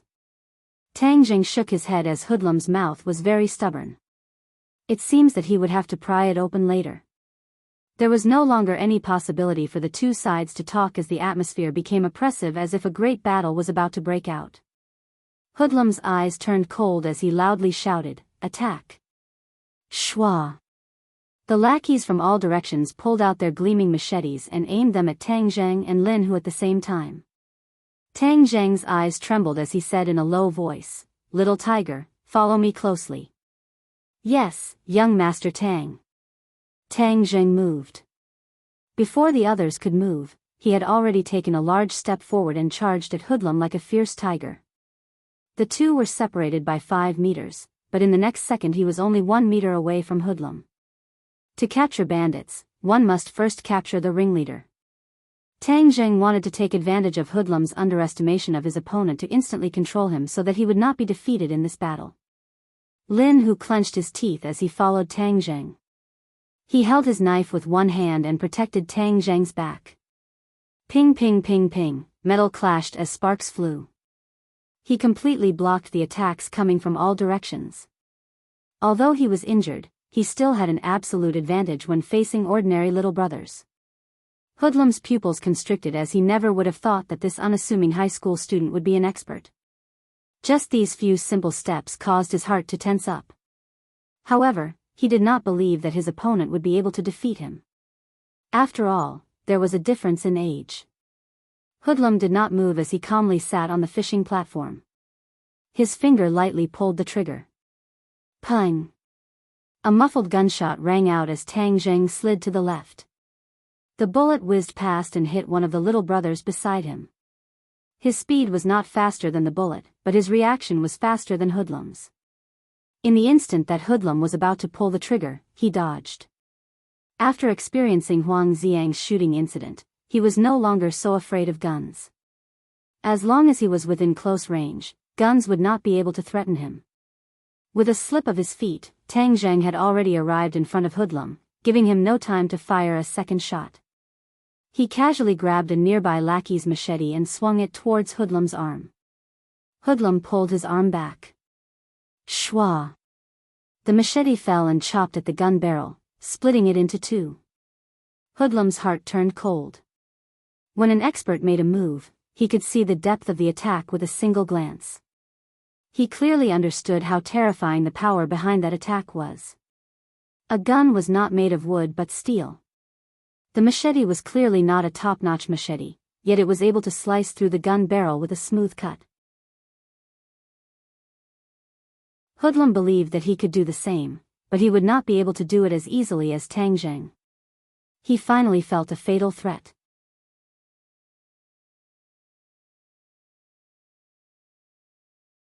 Chapter 147. Under the illumination of the lights, the blade's light was particularly dazzling. Seeing that it was about to land on Hoodlum, Hoodlum roared, "Attack!" The little brothers on both sides who had been waiting for this opportunity swarmed towards Tang Jing. Carrot oh carrot, carrot oh carrot, slash, Tang Jing flicked his wrist, shwa shwa shwa, the blade's light flashed and in an instant, the people at the front were chopped to the ground, blood splattering everywhere. Tang Jing didn't even blink. If he were to be soft-hearted at this time, he would be seeking his own death. Hoodlum took advantage of this short moment to retreat, dodging Tang Jing's attack. He roared in anger, "Kill, I'll chop them to death. Kill!" Shouts shook the heavens. Tang Jing and Lin who were immediately surrounded by the crowd. Tang Jing's gaze locked onto the distant Hoodlum. His opponent was too cunning, actually dodging his sure-kill attack. The tide of people made it difficult for the two to move. They could only face the attacks coming from all directions. "Young Master Tang, don't worry about me. Go and catch Hoodlum." Lin Hu anxiously roared. "Can you hold on?" Facing the tide of attacks, if Tang Jing left, Lin Hu would be in danger. "I won't die yet. As long as you catch Hoodlum, their attacks will collapse." Tang Jing looked at Hoodlum who was hiding behind the crowd and gritted his teeth. "Okay, then you be careful." He chopped down the enemy in front of him and then leapt up. He flew over the crowd like a great rock, spreading its wings and pouncing towards Hoodlum. F***ck. You can't even block this. Seeing this, De Fei's heart trembled. "Stop him." Blades glittering with cold light flew towards Tang Jing's legs. Tang Jing stepped on top of the crowd's heads. Ping ping ping ping, many of the weapons were kicked away by him. Hoodlum's pupils shrank. He was an expert in using his legs. Seeing that Tang Jing's leg techniques were not weak, he was overwhelmed with shock. How could this brat be so powerful? He had never heard of such a fierce person before. Seeing that Tang Jing had already passed through the crowd and was right in front of him, Hoodlum knew that there was no way to dodge. He stepped forward bravely and ruthlessly lashed out at Tang Jing. It was really like a whip dancing in the air. The sound of breaking air was loud and terrifying. Tang Jing looked down from above and raised his leg to meet the other party. Bang! With a muffled sound, the two of them retreated at the same time. Hoodlum retreated to the wall before stopping, while Tang Jing only retreated a little before his foot landed on the head of one of them. Tang Jing then took advantage of the momentum and charged forward again, throwing out the machete in his hand. Whoosh! The machete shot towards Hoodlum like a dart. Hoodlum was overwhelmed with shock and hurriedly pulled over a subordinate beside him. Puff! The machete actually pierced through his body and into his subordinate's body. The subordinate spat out a mouthful of blood and looked at the trembling machete in his chest in disbelief. "Brother Fei, you..." The subordinate turned his head with difficulty, but Hoodlum didn't even look at him. He tossed the subordinate aside and attacked Tang Jing who had already landed on the ground. A move capable of sweeping away 1,000 armies. Peng! Tang Jing took this attack head-on. Hoodlum couldn't help but be delighted. This move of his had taken down many enemies. It was as heavy as 1,000 caddies and could almost instantly break a person's leg. But in the next second, he watched in horror as Tang Jing's body only swayed a little before he actually stood there unscathed. Hoodlum knew that the situation wasn't good, but he didn't retreat. Instead, he launched a series of attacks with his legs. His legs were densely packed, as if he wanted to completely envelop Tang Jing. Tang Jing also made his move, his hands flying as he used the Heaven-Gathering Hand. Hoodlum was not worthy of him using the Heaven-Gathering Immortal. Once the Heaven-Gathering Hand was used, the sky was filled with hand shadows, one by one blocking the opponent's chain kicks. With a muffled sound, Hoodlum's leg took Tang Jing's attack. His entire leg was abnormally sore and he couldn't muster any strength. Fuck, this brat's strength is too great. Hoodlum cursed inwardly. Before he could react, Tang Jing attacked again. This time, his attacks were even more ferocious and had an unstoppable momentum. Hoodlum retreated, retreating again and again until he couldn't retreat anymore. Tang Jing continued to advance until he forced Hoodlum into a corner. Suddenly, a blood-curdling scream rang out. Tang Jing couldn't help but turn his head to look. He saw that Lin Hu had already been completely surrounded and was covered in blood. Hoodlum suddenly had an idea. He took the opportunity to quickly flee to the side. He already understood that he wasn't Tang Jing's opponent, and his heart was incomparably shocked. Tang Jing had been watching Hoodlum from the corner of his eyes. Seeing that Hoodlum wanted to escape, he couldn't care less about Lin Hu. He had to capture Hoodlum. Stop! Tang Jing roared, and arrived like a flash of lightning. Hoodlum heard the sound of the wind behind him, but he still didn't dare to stop. The lackeys on both sides were completely unable to block Tang Jing. Wherever Tang Jing passed, people would be thrown off their feet. Seeing that the opponent was already behind him, Hoodlum had no choice but to counterattack with a move of the divine dragon tail. Suddenly, his body trembled. His leg was caught by Tang Jing. Hoodlum cursed inwardly. With a cracking sound, the pain instantly spread to his nerve endings, causing him to involuntarily cry out in pain. His scream was very miserable. Everyone subconsciously looked over and saw their boss's miserable appearance. Tang Jing directly broke Hoodlum's leg. Then, with a pull, Hoodlum returned to his side. Tang Jing's hand shot out like lightning and locked onto Hoodlum's neck. This series of attacks was like moving clouds and flowing water. It perfectly illustrated the true meaning of violence, causing people to tremble in fear. Stay your hand. Your boss is in my hands. Tang Jing roared, his voice was deafening. Everyone looked on in shock. Among hundreds of people, he was actually able to catch Hoodlum. This move of his had reached perfection. It was truly an eye-opener and caused people's hearts to tremble. Bravery that couldn't be stopped by 10,000 men. This was truly not a legend. Hoodlum felt the pain and only after a while did he regain his senses. His face was already dripping with cold sweat. Ever since he started cultivating, he had never been in such a sorry state. Now, even if he wanted to escape, it would be useless. This was because one of his legs was already broken. Even if it was reconnected, his martial arts would be greatly reduced. He was filled with regret and hatred. How did he provoke such a calamity? But now, regret was useless. With a cold face, he looked up at Tang Jing and said, "What exactly do you want?" "First tell your lackeys to retreat," Tang Jing said with killing intent. Hoodlum hesitated for a moment before loudly roaring, "Didn't you hear? Everyone retreat." Everyone looked at each other in dismay as they retreated like a tide to the entrance of the hall. They watched this scene from afar. "Little brat, today my skills are not as good as yours and I have fallen into your hands. However, behind me is Grandpa Huang. If you touch me, Grandpa Huang will definitely not let you off." Even though Hoodlum had been captured, his aura was still the same. This was because he believed that Tang Jing would not dare to kill him, so he would not lose face in front of his lackeys. Lin Hu, whose body was covered in blood, cut off the ropes on his two lackeys. He stared at Hoodlum with wide eyes and said, "Hoodlum, you want to use Grandpa Huang to scare us?" "Hang, I am not trying to scare you. Ordinary balance is decided by Grandpa Huang. So what if you beat me this time? You still won't be able to cause any big waves. Grandpa Huang's one word is enough to make you die without a burial ground," Hoodlum said with disdain. Tang Jing revealed a cold smile. "It seems that in your eyes, Huang Si is no different from a deity. Let me tell you, he is nothing in my eyes. I will also clearly tell you that since I dared to make a move against you, I have no intention of shaking hands with him."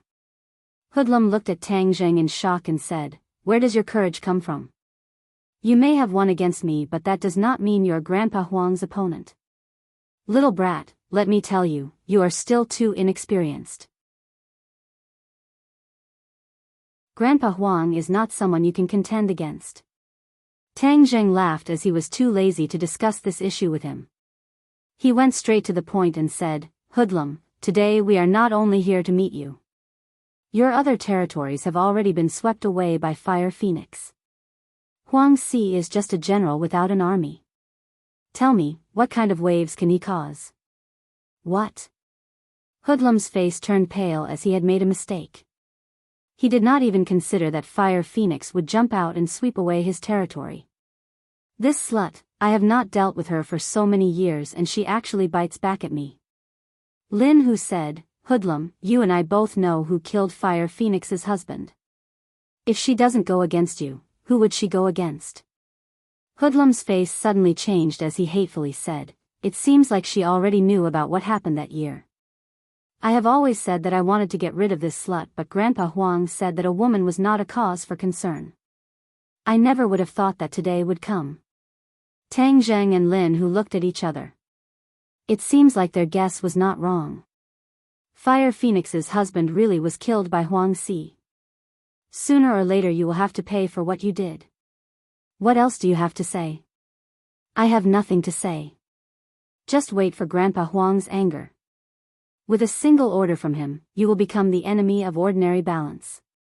You will all die without a burial ground. Hoodlum said as he gnashed his teeth. Tang Zheng asked without batting an eyelid, "Then is this your dying declaration? What, you really dare to kill me?" Hoodlum was overwhelmed with shock. Lin Hu laughed, "Haha, did you think we were joking?" Young Master Tang's words carry enormous weight. If he says you will die, then you will not live past tonight. If I die, then you will all be buried with me. Hoodlum's eyes flashed with panic. He had always been so unyielding because he believed that the other side did not dare to kill him. As long as they killed him, then they could only fight to the death with Huang Si. He did not think that the other side would be so determined. This was not something he could understand. Tang Zheng coldly laughed, "Then you just wait and see who will be buried with you. Lin Hu, let's go." Under the watchful eyes of everyone, of course they would not kill him. Moreover, Hoodlum had so many little brothers. If Hoodlum died, then who knew if these people would go crazy and attack him? Thus, they needed this hostage. Tang Zheng escorted Hoodlum with Lin Hu and the other two following behind him as they walked towards the door. The crowd was stirred up as they were eager to give it a try. "Your boss is in my hands. If he dares to make a move, I will kill him," Tang Zheng said with killing intent. Everyone was afraid of attacking the rat for fear of breaking the vases. They all looked towards Hoodlum, hoping that he would give them an order. However, they saw Hoodlum's panicked expression. He opened his mouth wanting to shout but nothing came out. Tang Zheng had already used his qi to seal his throat, so how could he shout? Thus, under the watchful eyes of the crowd, the few of them walked out of the hall. The hundreds of people did not dare to act blindly without thinking. Lin Hu and the other two held their heads high and stuck out their chests. Ordinary balance had never had this kind of battle before. This battle would undoubtedly spread throughout the ordinary balance and become a hot-blooded story for the future generations. After all, winning with fewer people was something that the children of Jianghu loved the most. The few of them had just walked out of the entertainment city when they saw a large group of people rushing towards them.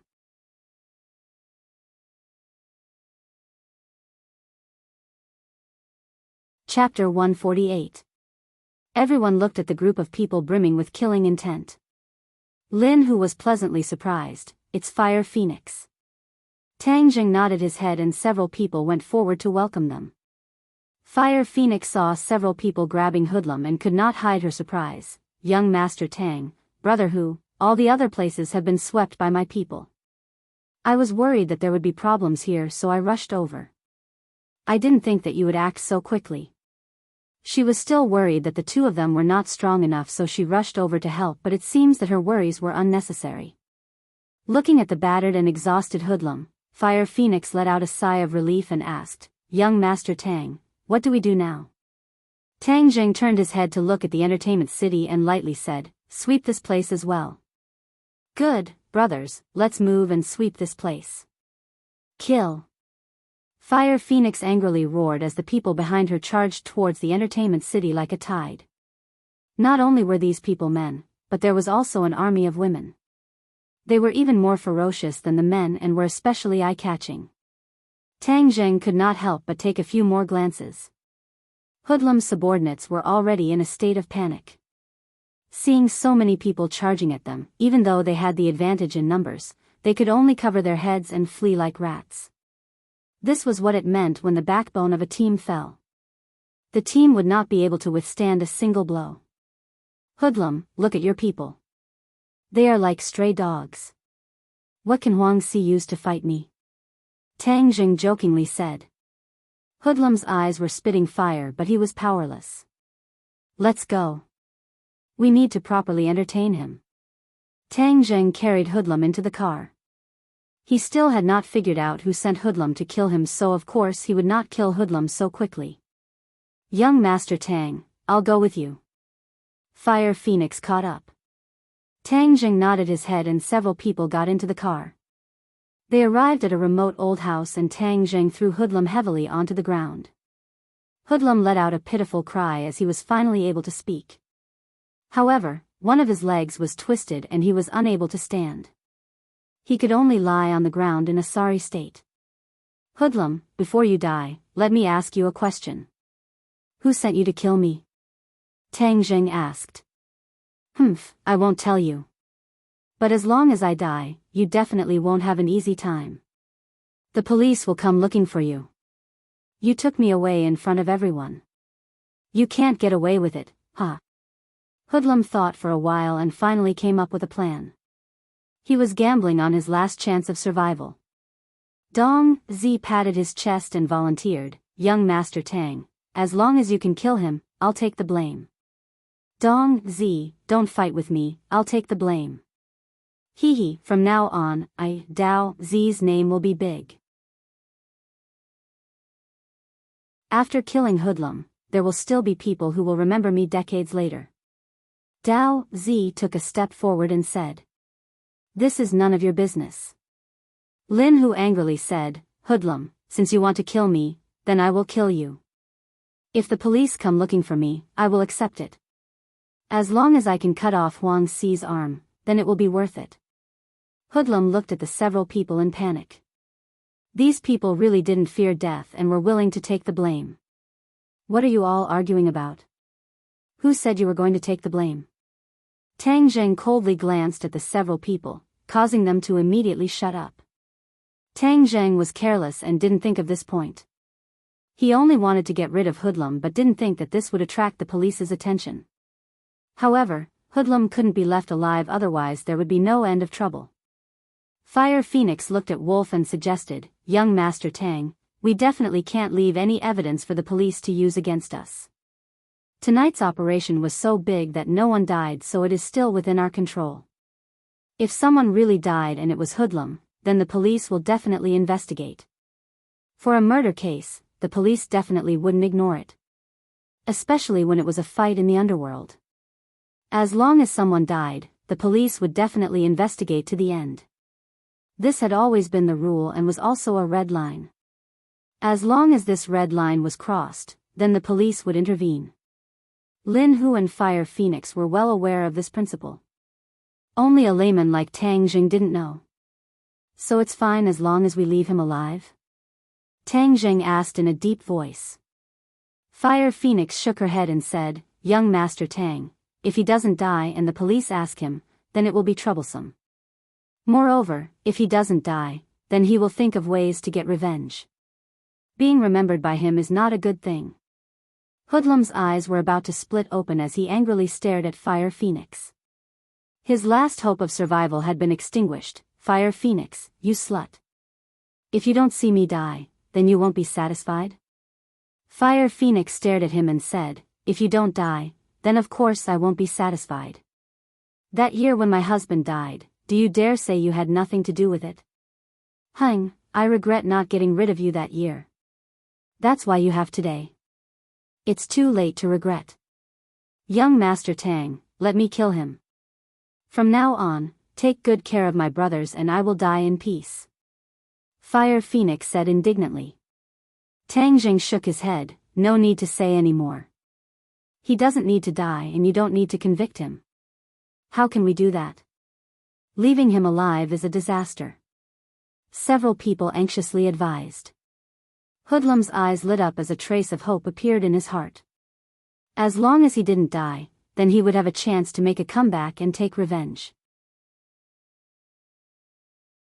Tang Jing saw the intention in his eyes and coldly said, Hoodlum, you don't have a chance anymore. Although I won't kill you, from now on you are no longer yourself. Several people looked at Tang Jing in confusion, not knowing what these words meant. They only saw Tang Jing's palm cover Hoodlum's head. Hoodlum lost his head out of fear and shouted loudly, Tang Jing, what are you doing? Since you won't tell me the secret, then I can only take it myself. Tang Jing used his soul-searching technique and Hoodlum's shouts came to an abrupt end. His eyes stared blankly and gradually became sluggish. The others looked at this scene in shock, not knowing what had happened. After a while, Tang Jing released his hand and Hoodlum was dumbstruck, not reacting in the slightest. Young Master Tang, what happened to him? Fire Phoenix asked in shock. He turned into an idiot. This way he won't be able to take revenge and won't cause trouble for the police. Fire Phoenix's heart trembled as she had underestimated Tang Jing. She didn't think that he would have such a method. Lin Hu hatefully said, this is simply letting him off too easily. But this is also the best outcome. Throw him outside Huang Xi's house and see how that old dog reacts. Tang Jing ordered. Lin Hu's eyes lit up, right, Huang Xi's expression will definitely be wonderful when he sees him. His proudest disciple, his personal chosen representative, has turned into an idiot. This is simply a joke. Tang Jing wasn't happy as he was shocked by the secret in Hoodlum's mind. The mastermind behind all of this was actually Song Donghua. Speaking of which, he didn't have any deep enmity with Song Donghua as he was only pretending to be Lu Qingmei's boyfriend. He didn't think that Song Donghua would hold a grudge and actually want his life. Lu Qingmei, I'm afraid you didn't think that pulling me to put out the fire would almost push me into a fire pit. Tang Jing mocked himself as if he didn't use the soul-searching technique to obtain this information, he would also find it hard to believe. Song Donghua, I have no enmity with you. Since you want to kill me, I won't let you off so easily. Song Donghua was after all a government official, so Tang Jing couldn't directly kill him. However, the most painful thing for a government official was not to kill him but to destroy his career. The information in Hoodlum's mind could easily destroy Song Donghua's career. This was because every time Hoodlum gave Song Donghua money, there was a record and even a recording. This was why Hoodlum was a smart person and knew to grab hold of the other party's weakness. Otherwise, when Song Donghua bites back at him, he wouldn't be able to defend himself. This actually benefited Tang Jing. Tiger, Fire Phoenix, Huang Xi has suffered a great defeat this time, so he will definitely be enraged. Therefore, the two of you better take care of yourselves. It would be best if you don't go out during this period of time. I will find some time to meet with Huang Xi. Once I settle everything, you two can then show off your skills. Tang Jing warned. Young Master Tang, when are you going to deal with Huang Xi? I will go with you.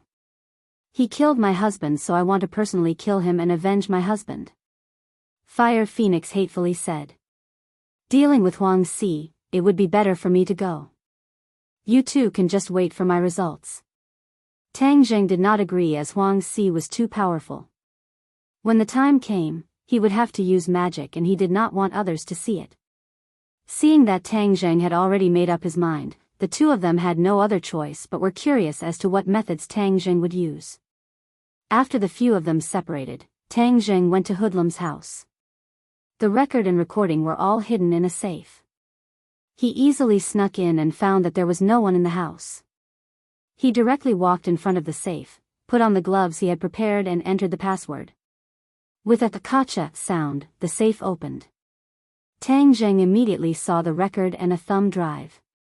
In addition, there was actually a lot of money in the safe, probably no less than $1 million. Hi hey, this is really an unexpected harvest. But since I came, I can't go back empty-handed. Tang Jing found a big bag and stuffed the million in cash into it. He then took it home and had a good night's sleep, completely ignoring the chaos in the ordinary balance underworld. Early the next morning, he carried his bag and arrived at school. Coincidentally, he saw Lu Qingmei coming out of the car, so he went to greet her. Teacher Lu, good morning. Lu Qingmei raised her head and suspiciously looked at Tang Jing. Did the sun rise from the west? This little brat had always been avoiding her, but this time he actually took the initiative to greet her. Lu Qingmei slightly nodded and said, "What's the matter?" Tang Jing took out a bag from his bag and handed it over to her and said, Teacher Lu, I have a few things for you. What is it? Lu Qingmei was very curious. Good stuff. Tang Jing mysteriously smiled. Didn't you want to kick away that annoying fly, Song Donghua? The things in here can do that. As long as Song Donghua's career ended, he would be too embarrassed to continue bothering Lu Qingmei. This blow was definitely more painful than death. Seeing Tang Jing acting so mysteriously and making such a solemn vow, Lu Qingmei's curiosity was piqued. During this period of time, she had been annoyed to death by this stubborn dog skin plaster. Last time's ball did not seem to have dispelled his enthusiasm. She really did not know how this person's skin was so thick. Where did you get these things? Lu Qingmei asked. Tang Jing shrugged his shoulders. I picked them up on the side of the road. I thought they would be useful to you, so I gave them to you. After speaking, he waved his hands and confidently walked towards the classroom. Lu Qingmei stared at him and muttered to herself, Hang, you're so young yet you dare to act cool in front of me. I want to see what you gave me. If you dare to play tricks on me, I won't forgive you. She opened the bag and saw the account book. After flipping through a few pages, her face changed.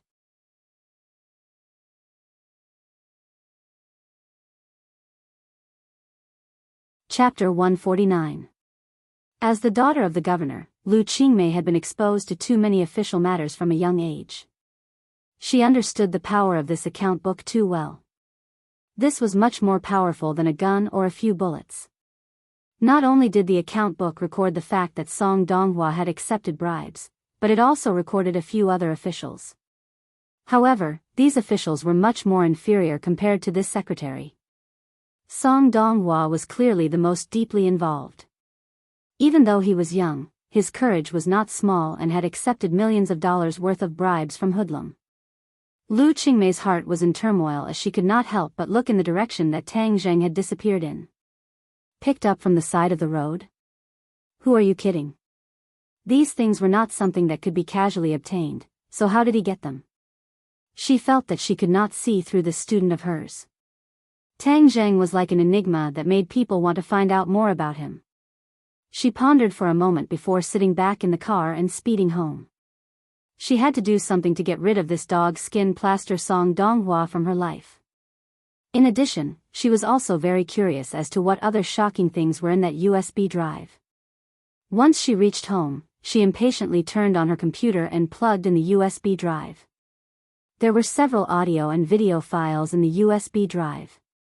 She first opened the audio file and heard Song Donghua's voice. Hung, when he was receiving bribes, he didn't even know that his voice was being recorded. He really is stupid. Lu Qingmei curled her lips and snorted. What could this video be? She curiously opened it and was immediately dumbstruck. A man and a woman were in bed, and this man was Song Donghua. Song Donghua, you really are not a good person.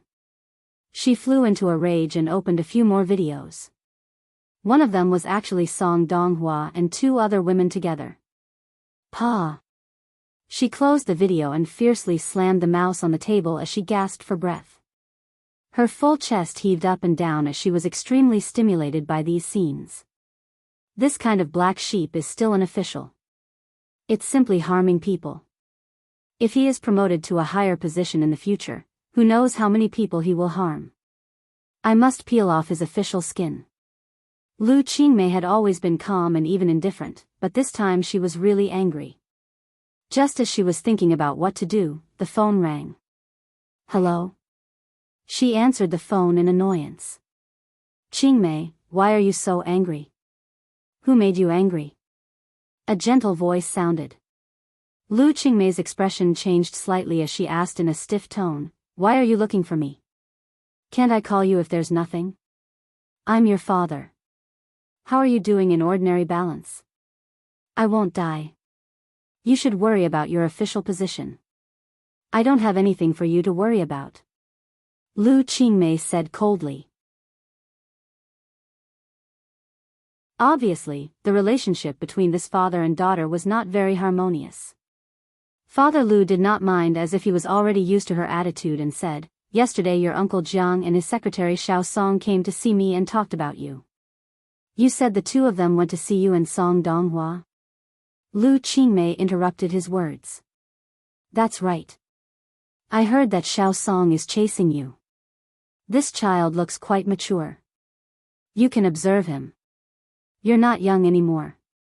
It's time to consider your marriage. Father Lu said earnestly. So you're saying that Song Donghua is very suitable to be your son-in-law? Lu Qingmei suppressed her anger and asked. I didn't say that I had decided on him, but since the two of you are of a suitable age, you can try to interact with him. Huh, your eyes are really good. Lu Qingmei was so angry that she laughed. I'll send you a few things. You can take a look at them before commenting. She slammed down the phone and sent a recording and a video over. Not long after, her phone rang again. Father Lu's voice became serious and even a little angry. Where did you get these things? You don't need to know where I got them. Didn't you say that Song Donghua was very good? Then what are your thoughts after seeing these? Lu Qingmei jokingly asked. Father Lu said in a deep voice, I only met him once, so I don't have a complete understanding of him. However, how does Jiang Yongda lead his troops? He actually kept such a black sheep by his side? Ah, this kind of person is an official. No wonder so many people are scolding you as officials. None of you are good people. Her words also included her own father. Father Lu did not mind and helplessly said, Qingmei, after so many years, are you still angry at me for what happened that year? To you, it has been many years, but to me, it seems like it was just yesterday. I can't forget. Lu Qingmei's voice was filled with anger and heartache. Father Lu did not continue this topic and said, since Song Donghua is this kind of person, then we can't let him continue to fish in troubled waters. I will have Jiang Yongda thoroughly investigate. Don't make a big noise. Later, I will send this information to the Commission for Discipline Inspection. Qingmei, don't act recklessly. Song Donghua is Jiang Yongda's secretary. If the Commission for Discipline Inspection investigates Song Donghua, then what if it implicates Jiang Yongda? Father Lu sternly said. Lu Qingmei loudly laughed. As expected, you officials are all jackals of the same tribe, afraid of being implicated. If he is clean, then why would he be afraid of being implicated? Whether he is clean or not, it is not up to you to decide. The struggle in the government is very complicated and is not as simple as you think.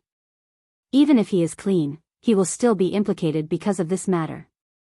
Listen to me, you cannot act recklessly. Your uncle Jiang is the next candidate for the municipal committee secretary.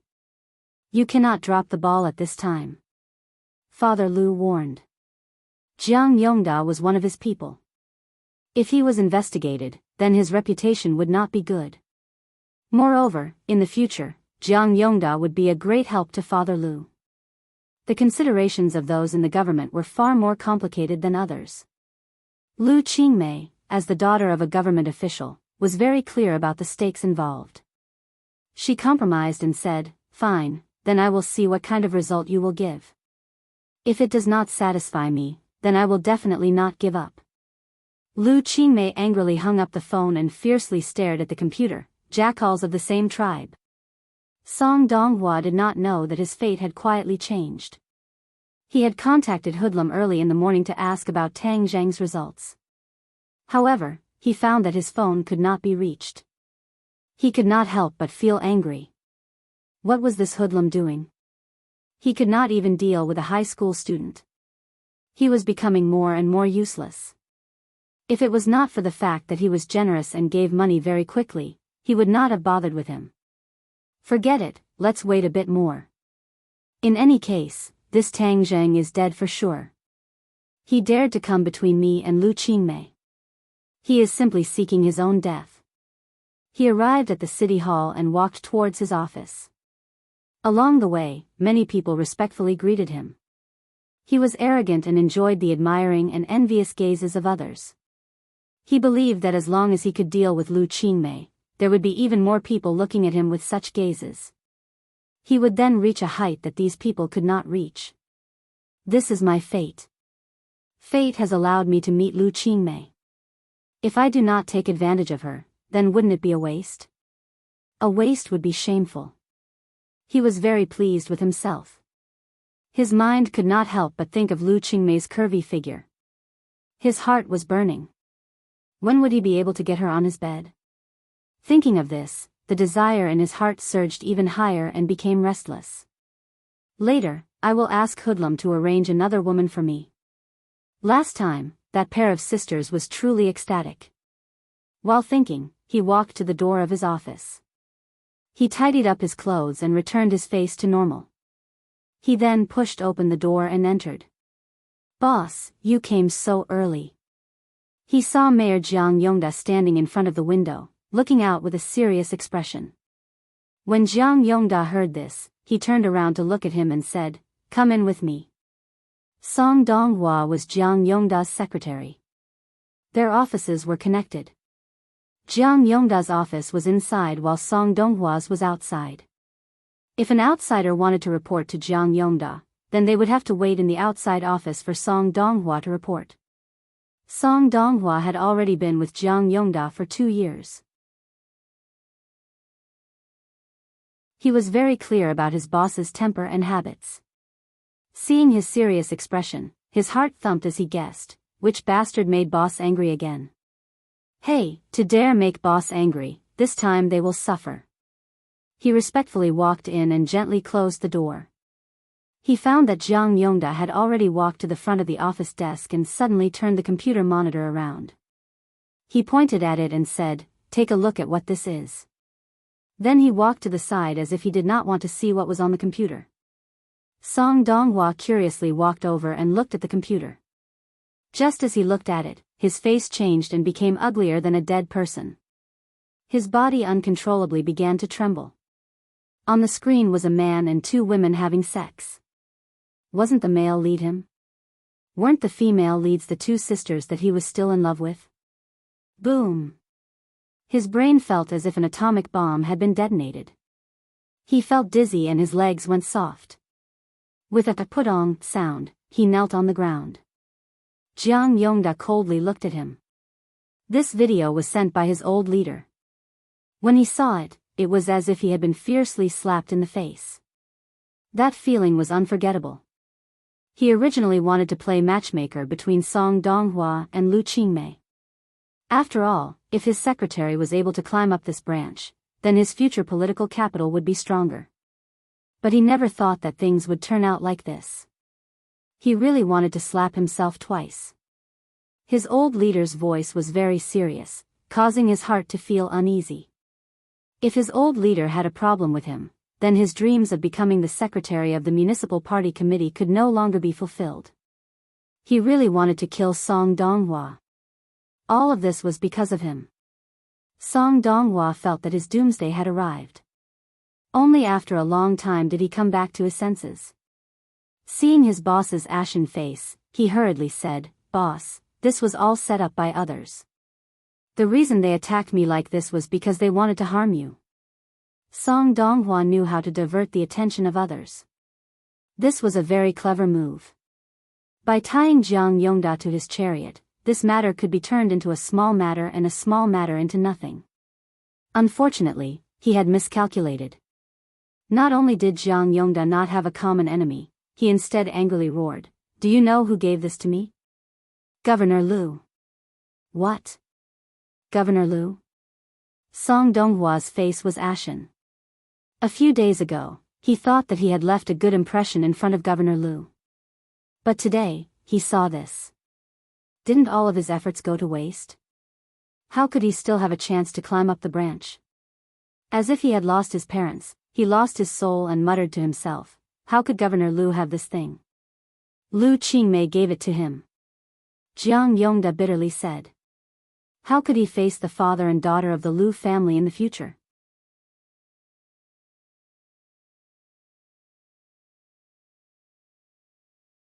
Chapter 150.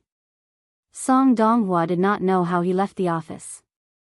It was as if he had lost his soul. Even when people greeted him, he did not respond. Now, when he heard those greetings, it was as if they were mocking him. Free Novel Portal Jiang Yongda did not hand him over to the Commission for Discipline Inspection, nor did he punish him. He only sent him to a remote village to be a village official. He was still a part of the system, but what use was that? Once he was sent to that remote place, no one would remember him. He would never have the chance to return to the center of power. The only thing he could do was to wait for death. He gasped for breath, feeling as if he was about to suffocate. His eyes were in a daze. He was furious. Lu Qingmei, didn't I chase after you? You actually used such a method to deal with me. You instantly knocked me from the immortal realm to the mortal realm. Too ruthless. Also, hoodlum, you actually secretly recorded it and that damned video. He was filled with regret and hatred, but he did not dare look for Hoodlum for revenge. Before, he could rely on his status to make Hoodlum treat him with respect, but now he was nothing. Looking for Hoodlum? That was simply seeking death. Thus, he transferred all his hatred and anger onto Lu Qingmei. It was all because of this woman that my reputation was ruined.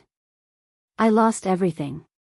Without power, what difference is there between me and death? You won't let me have an easy time, so I won't let you have an easy time either. At worst, we will all die together. Before I die, I will obtain you and let you know how powerful I am. Song Donghua's eyes were filled with anger and hatred as he reluctantly looked back at the majestic city hall. He then quickly ran to the parking lot, started his car and quickly drove towards Pengcheng International School. Seeing that he was about to reach the school entrance, a fashionable mini car entered his line of sight. It was this car that had left a deep impression on him. Lu Qingmei, stop right there. Song Donghua loudly roared as he stepped on the accelerator and rammed into the car. Pung! The mini car was knocked askew and almost flipped over as white smoke rose from the hood of the car. Song Donghua's car also stopped and he quickly jumped out. Seeing that Lu Qingmei had already been caught in the airbag, he immediately pulled her out and carried her into his car before quickly driving away from the scene. This series of actions was extremely clean and quick, as if it had been rehearsed. Song Donghua's car had already disappeared into the endless traffic before the people who saw the car accident could even scream. Pengcheng International School was an aristocratic school. The public security and traffic here were very good. There had never been a car accident, let alone a kidnapping in broad daylight. It made people wonder if the scene just now was an illusion. The school security guards quickly rushed over. When they saw the mini car clearly, one of them exclaimed, "Isn't this Teacher Lu's car?" Lu Qingmei was like a crane in a flock of chickens among all the teachers. She was too beautiful and too cold. Her reputation as the Ice Mountain Goddess was loud enough and influential enough. Even the security guards couldn't help but look at her from afar. Naturally, they were very familiar with her car. Lu Laoshi had been kidnapped. The news seemed to have grown wings and quickly spread to every corner of the school. Whether it was the teachers or the students, especially the males, all of them were filled with righteous indignation. They all said that they would save Lu Laoshi. A hero saving a beauty. Moreover, it was the Ice Mountain Goddess. If this move moved the Ice Mountain Goddess's heart, then wouldn't they be able to hug the beauty and make a fortune? Thus, they all contacted their friends and family to track down the car. They also wanted to find the bastard who kidnapped Goddess Lu and tear him to pieces. Damn, to even have the heart to kidnap the Ice Mountain Goddess, He really didn't know how to show mercy to the fairer sex. Luckily, the security guards remembered the license plate number, so they quickly found out that the owner of the car was Song Donghua. Regardless of whether the kidnapper was Song Donghua or not, the most important thing was to rescue Lu Laoshi. Tang Zheng was also shocked by the news, especially when he heard that the owner was Song Donghua. He didn't even need to think too much to conclude that this was definitely done by Song Donghua. He was too crazy to actually kidnap Lu Qingmei. Tang Zheng guessed that it was the information he gave to Lu Qingmei that angered Song Donghua, so Tang Zheng couldn't shirk the responsibility. Moreover, Lu Qingmei was his class teacher, so he couldn't stay out of this matter. Grade 12 Class 7, the original Hell class, was now a model student class. No matter if it was the boys or girls, no one was in the mood to attend class. They all clamored to find Lu Laoshi and mobilize the power of the masses to find that bastard. While everyone was brainstorming, Tang Zheng walked out of the classroom. Feng Yong looked at him and shouted, "Boss, where are you going?" "We are discussing how to save Lu Laoshi." "I'm going to the restroom." Tang Zheng quickly walked to the end of the corridor and dialed Lin Hu's number. "Hu Zi, help me find a car. A bastard kidnapped my class teacher and she is currently in this car. Even if you have to dig 3 feet into the ground, you have to find her." Lin Hu hurriedly said, "Which bastard dares to kidnap young Master Tang's class teacher?" "Young Master Tang, what car is this?" Tang Zheng hurriedly described the car's license plate, model, and color. He had seen Song Donghua drive this car before, so it had left a deep impression on him. "Young Master Tang, don't worry. Now that ordinary balance is our brother, we will definitely find this bastard." Lin Hu said with righteous indignation. "Go and do it quickly. Inform me as soon as you have any news." Tang Zheng urged. "Hey, who are you calling?" Yi Dingdang unknowingly appeared behind Tang Zheng and fiercely patted his shoulder as she asked. Tang Zheng jumped in fright and shouted, "Hey, Yi Dingdang, people can scare people to death. In the future, don't secretly stand behind me. Be careful that I don't hurt you." Yi Dingdang curled her lips and said, "I'm not porcelain, how could I be hurt so easily? Moreover, aren't you only 1 level higher than me? You talk as if you're so strong." Tang Zheng shrugged his shoulders, "In any case, I'm stronger than you." Yi Dingdang coldly snorted and said, "Let me tell you, I've been practicing the Jade Women's Heart Sutra and have made great progress. I believe that I will soon reach the 6th grade refining body and catch up to you." Tang Zheng waved his hand and said, "Wait until you catch up to me." Then he walked towards Fang Shishir.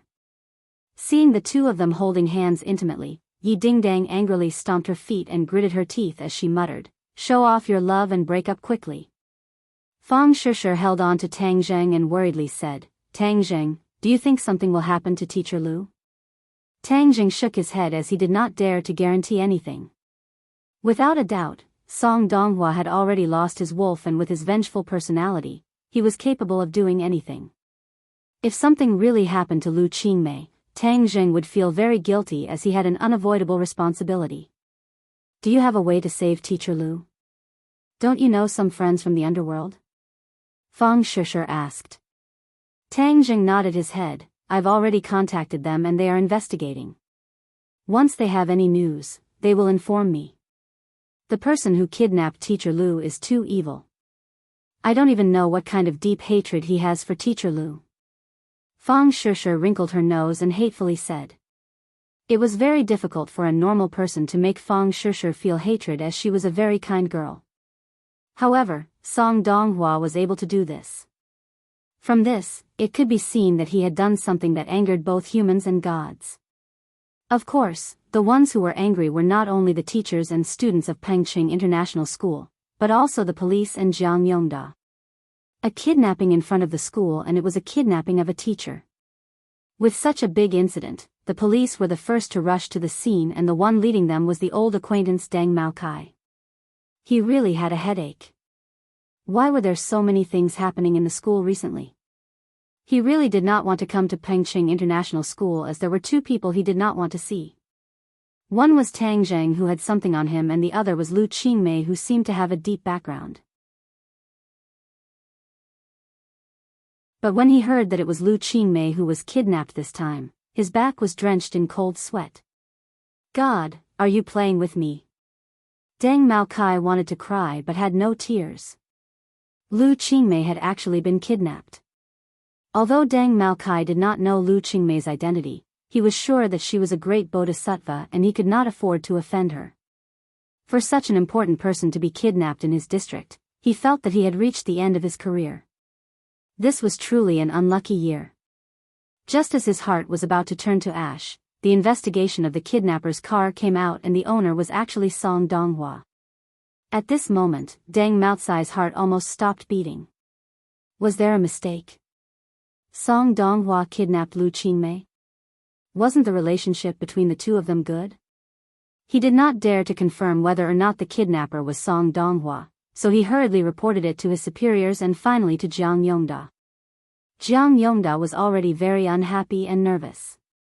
He did not know what his old leader would think of this matter and suddenly heard that his own secretary had kidnapped his old leader's daughter. He almost had a heart attack, but luckily he grabbed onto the table and did not fall to the ground. He hurriedly dialed Song Donghua's phone, but it was already turned off. He was almost certain that this matter was done by Song Donghua. He definitely could not accept this cruel reality, so he wanted to take revenge on Lu Qingmei. Jiang Yongda was filled with regret as he should not have told him that it was Lu Qingmei who gave him the information. What should he do now? He immediately gave the order to mobilize the entire city's police force to use all means to track down the two people's whereabouts. Then, he fearfully dialed his old leader's number.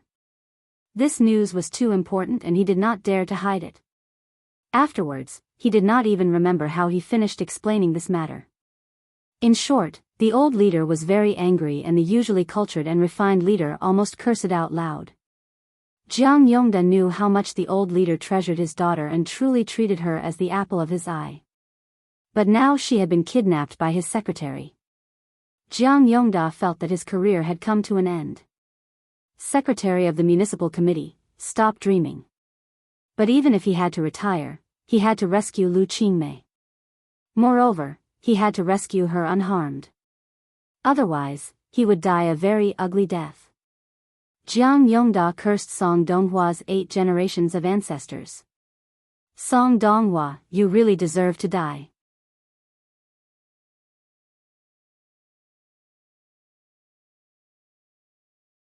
Chapter 151. The Hell class was in an uproar, and no one could suppress their anger. Even when the school leaders came, they didn't care about anything.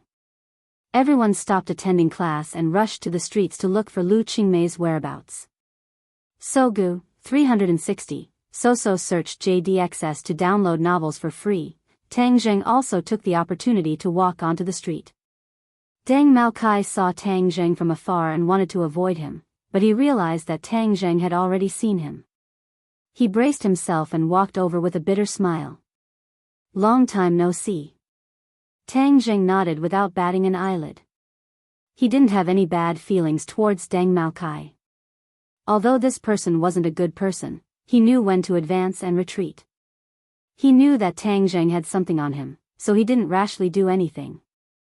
Seeing that Tang Zheng had no intention of chatting, Deng Maokai awkwardly said, "Then you go ahead and do your work. I'll continue to look for Teacher Lu. The entire city's police force has been mobilized. I'm going crazy." Tang Zheng's heart skipped a beat. "Chief Deng, please wait." Deng Maokai embarrassedly asked, "What's the matter?" Tang Zheng stared at him with a burning gaze. Deng Maokai was actually a little afraid of his gaze. How could a high school student's gaze be so sharp that it made him want to retreat? However, he did not dare to leave, as the black gauze hat on his head was still in Tang Zheng's hands, but now he was a lot more relaxed, and lightly said, "Tang Zheng, in the past we had a bit of a misunderstanding, but that is all in the past.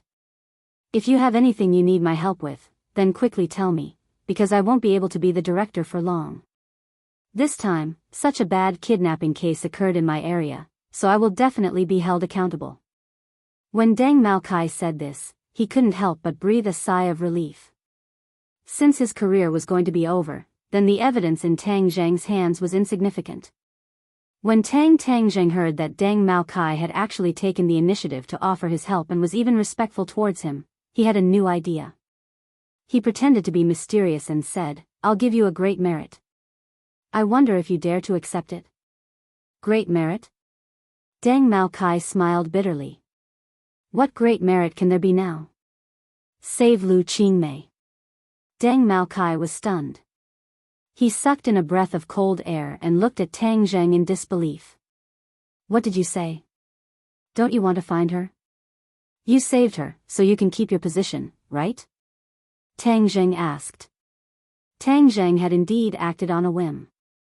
Hoodlum's efforts to curry favor with Song Donghua had given Tang Zheng a great deal of inspiration. Since his men were going to make a living in the ordinary balance underworld in the future, it would be very troublesome if they didn't have official resources, especially the resources of the police. Since Deng Mao Kai was very obedient, Tang Zheng didn't mind nurturing him. The higher Deng Mao Kai went, the better it would be for him.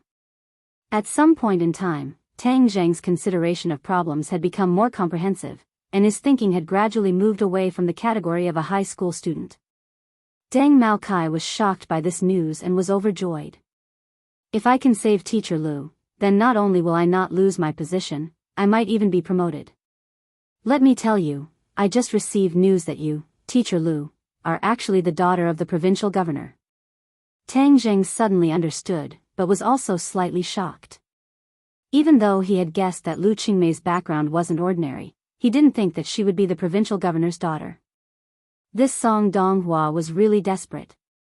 Kidnapping the provincial governor's daughter, he was seeking his own death. Then this merit, do you dare to take it?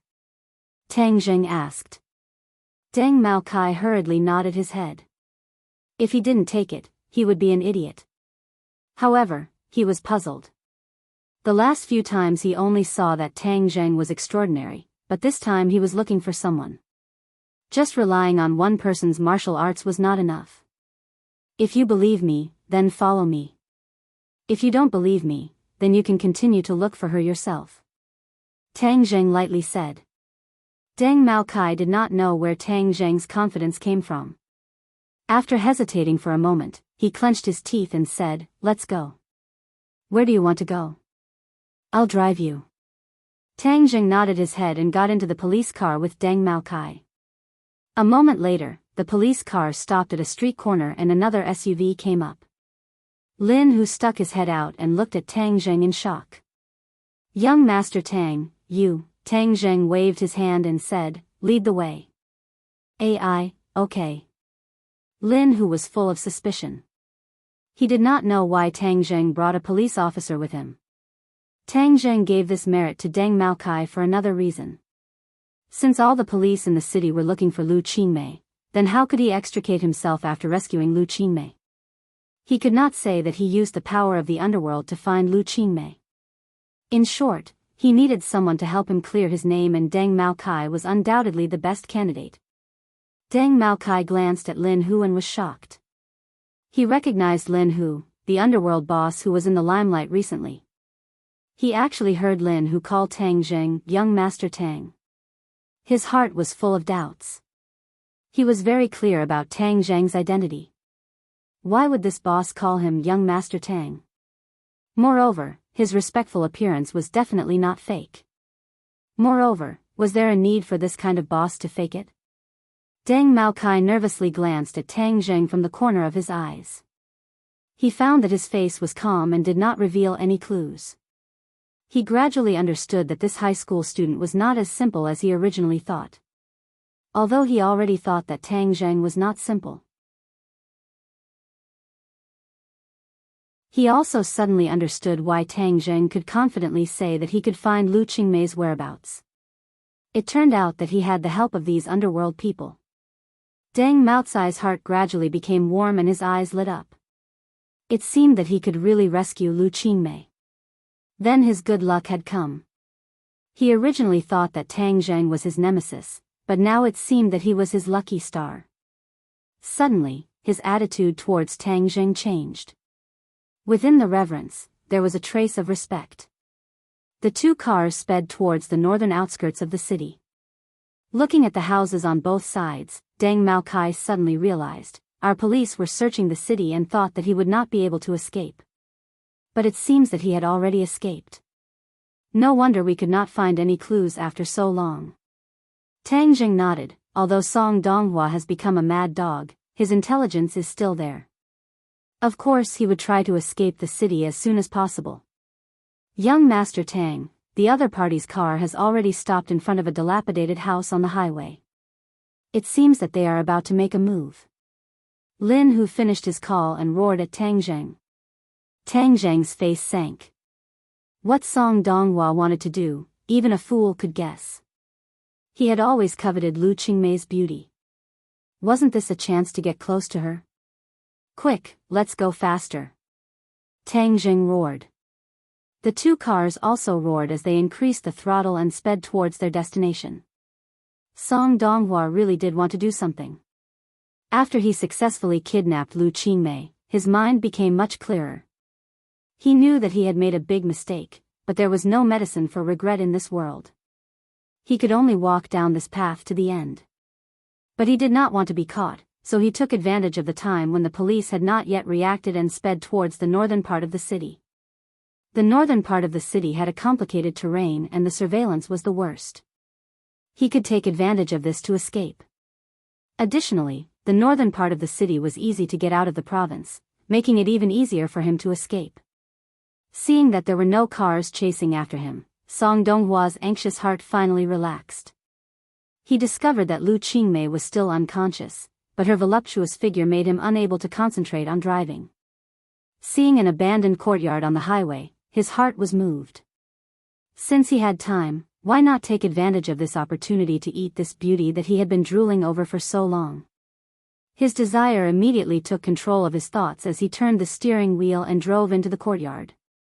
The courtyard was surrounded by walls and he parked his car inside.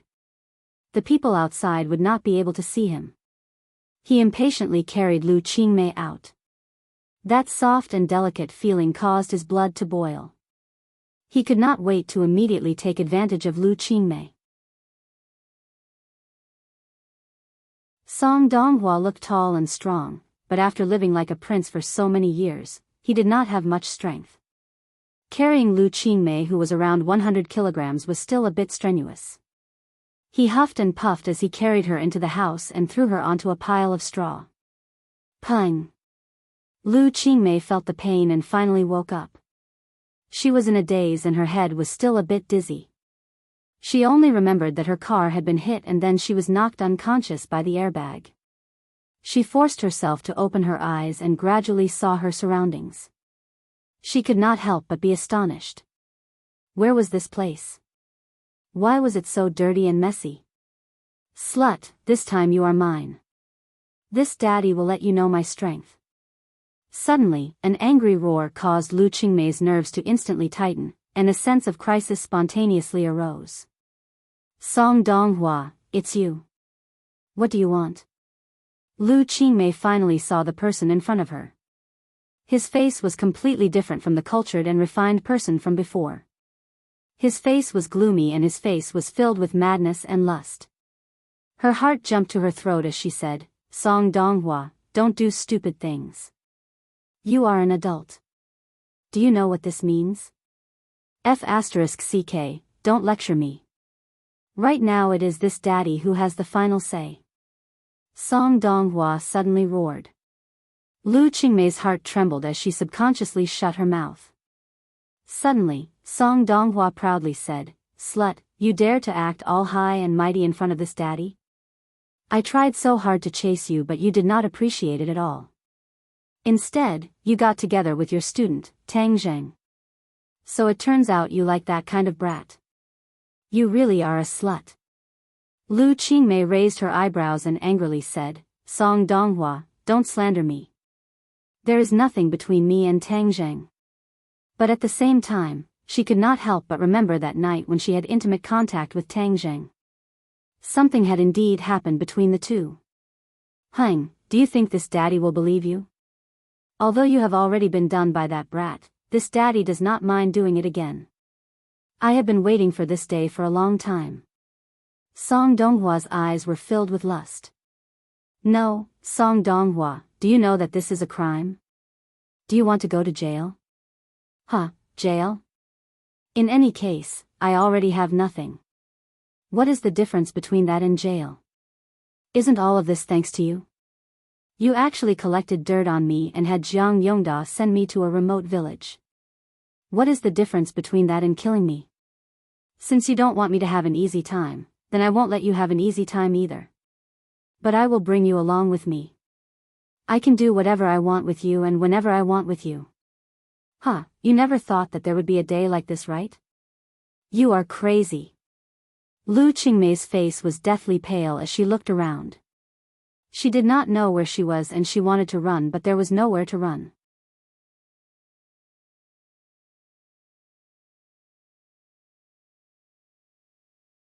Chapter 152. Song Donghua had really gone crazy. He was like a wolf drowning in lust as he fiercely pounced towards Lu Qingmei and roared, "This daddy is crazy, this daddy wants you." Pa! Lu Qingmei fiercely slapped him across the face. Net, but this did not make him afraid, instead it aroused his ferocious nature as he fiercely grabbed Lu Qingmei's hands and pressed them against the grass. At this moment, Lu Qingmei's towering chest became even more firmly attracting Song Donghua's gaze. He licked his lips and exclaimed, "So big, you must have let that little brat Tang Jing play with you many times. Now it's this daddy's turn to play with you." Lu Qingmei was heartbroken. Although she usually had a cold appearance, it did not mean that she was indifferent to this kind of situation. She felt disgusted, ashamed, and also a deep sense of despair. This was truly a situation where she could neither cry for help nor cry for help. At this moment, she could not help but think of the scenes of heroes saving beauties in movies, but this was reality. In reality, how could there be so many miracles of heroes saving beauties? Song Donghua, I will kill you. Lu Qingmei clenched her teeth as a teardrop fell from the corner of her eye. Huh, you can't kill me. I will have you now. Song Donghua grabbed her shirt and fiercely tore it apart, causing the buttons to fall off, revealing her black bra and the snow-white skin underneath. Song Donghua's eyes were about to spit out fire as he forcefully swallowed his saliva and exclaimed, "So big and so white, this daddy wants to properly taste it." No! Lu Qingmei screamed, but Song Donghua had already grabbed her bra and used all his strength to knead it. Huh, this is so good. You beast, I will not let you go. I will kill you. Huh, scream. The louder you scream, the more excited this daddy will be. Song Donghua's hand quickly slid down and grabbed onto her skirt, fiercely pulling it down. Poochie, the skirt was directly torn apart as it retreated to her knees, revealing her black laced underwear. Song Donghua's eyes widened as he praised, "So beautiful, these legs are really strong." As he spoke, he reached out to grab her legs and began to stroke them. Lu Qingmei's heart was like dead ashes. Who can save me? Bang! With a loud bang, the tattered wooden door was fiercely kicked open and a few people rushed in. Song Donghua's good deed was interrupted and he angrily roared, "Which bastard ruined this daddy's good deed? Bastard!" A furious roar sounded out, and Song Donghua only saw a fist enlarging in front of his eyes before fiercely smashing into his face. With a kacha sound, his nose was broken and blood splattered everywhere. He screamed and fell to the ground. Tang Zheng raised his leg and kicked him directly into the courtyard. This was a living person who weighed more than 50 kilograms, yet he was sent flying more than 10 meters with just one kick. This showed the power of this kick. Deng Maotsai's heartstrings trembled, and the corner of his mouth twitched involuntarily. Then, their gazes fell on Lu Qingmei, who was on the haystack. She was only left with her underwear, and her spring scenery was extremely alluring. "Get out!" Tang Zheng roared with red eyes.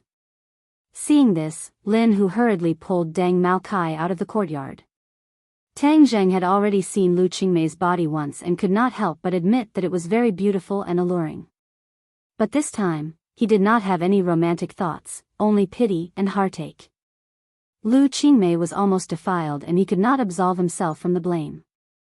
Although Song Donghua did not succeed in the end, looking at her terrified and miserable appearance, where was the cold and indifferent appearance of an ice goddess? This caused Tang Zheng to fall into deep self-blame. Teacher Lu, you're fine now. Tang Zheng squatted down and approached her. Scram. Bastard. Beast. Lu Qingmei trembled, showing her most delicate side, like a beautiful flower that had been blown by a storm. Teacher Lu, you're fine now. No one can hurt you now. Tang Zheng tried to approach, but Lu Qingmei was clearly in a state of great fear and did not know that she had already escaped danger. Tang Zheng approached her. Although her beauty was alluring, he still quickly took off his clothes and prepared to put them on her. Seeing him take off his clothes, Lu Qingmei was even more agitated and crazily roared, "Beast, you're not allowed to come near me." She then stretched out her hand and hit Tang Zheng.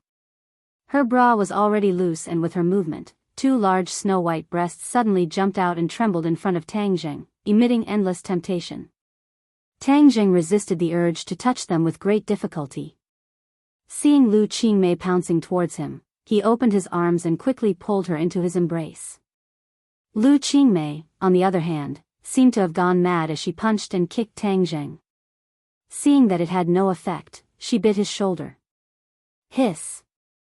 Tang Zheng sucked in a breath of cold air. Are you a dog? I'm trying to save you, but you bite me.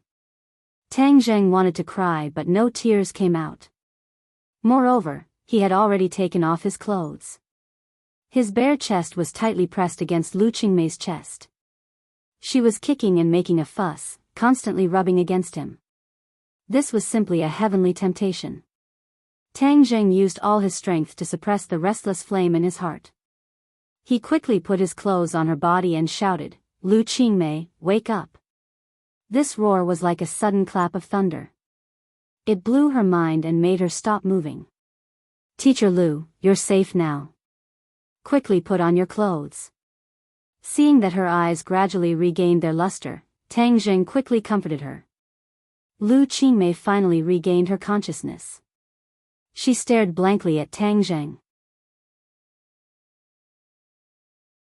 So there really was a hero saving a beauty and it happened to her. At this moment, she had mixed feelings. There was the joy of surviving a calamity and also a deep gratitude towards Tang Zheng. Hearing Tang Zheng's words, she subconsciously lowered her head and saw that her chest was tightly pressed against Tang Zheng's chest, and it was even squashed flat.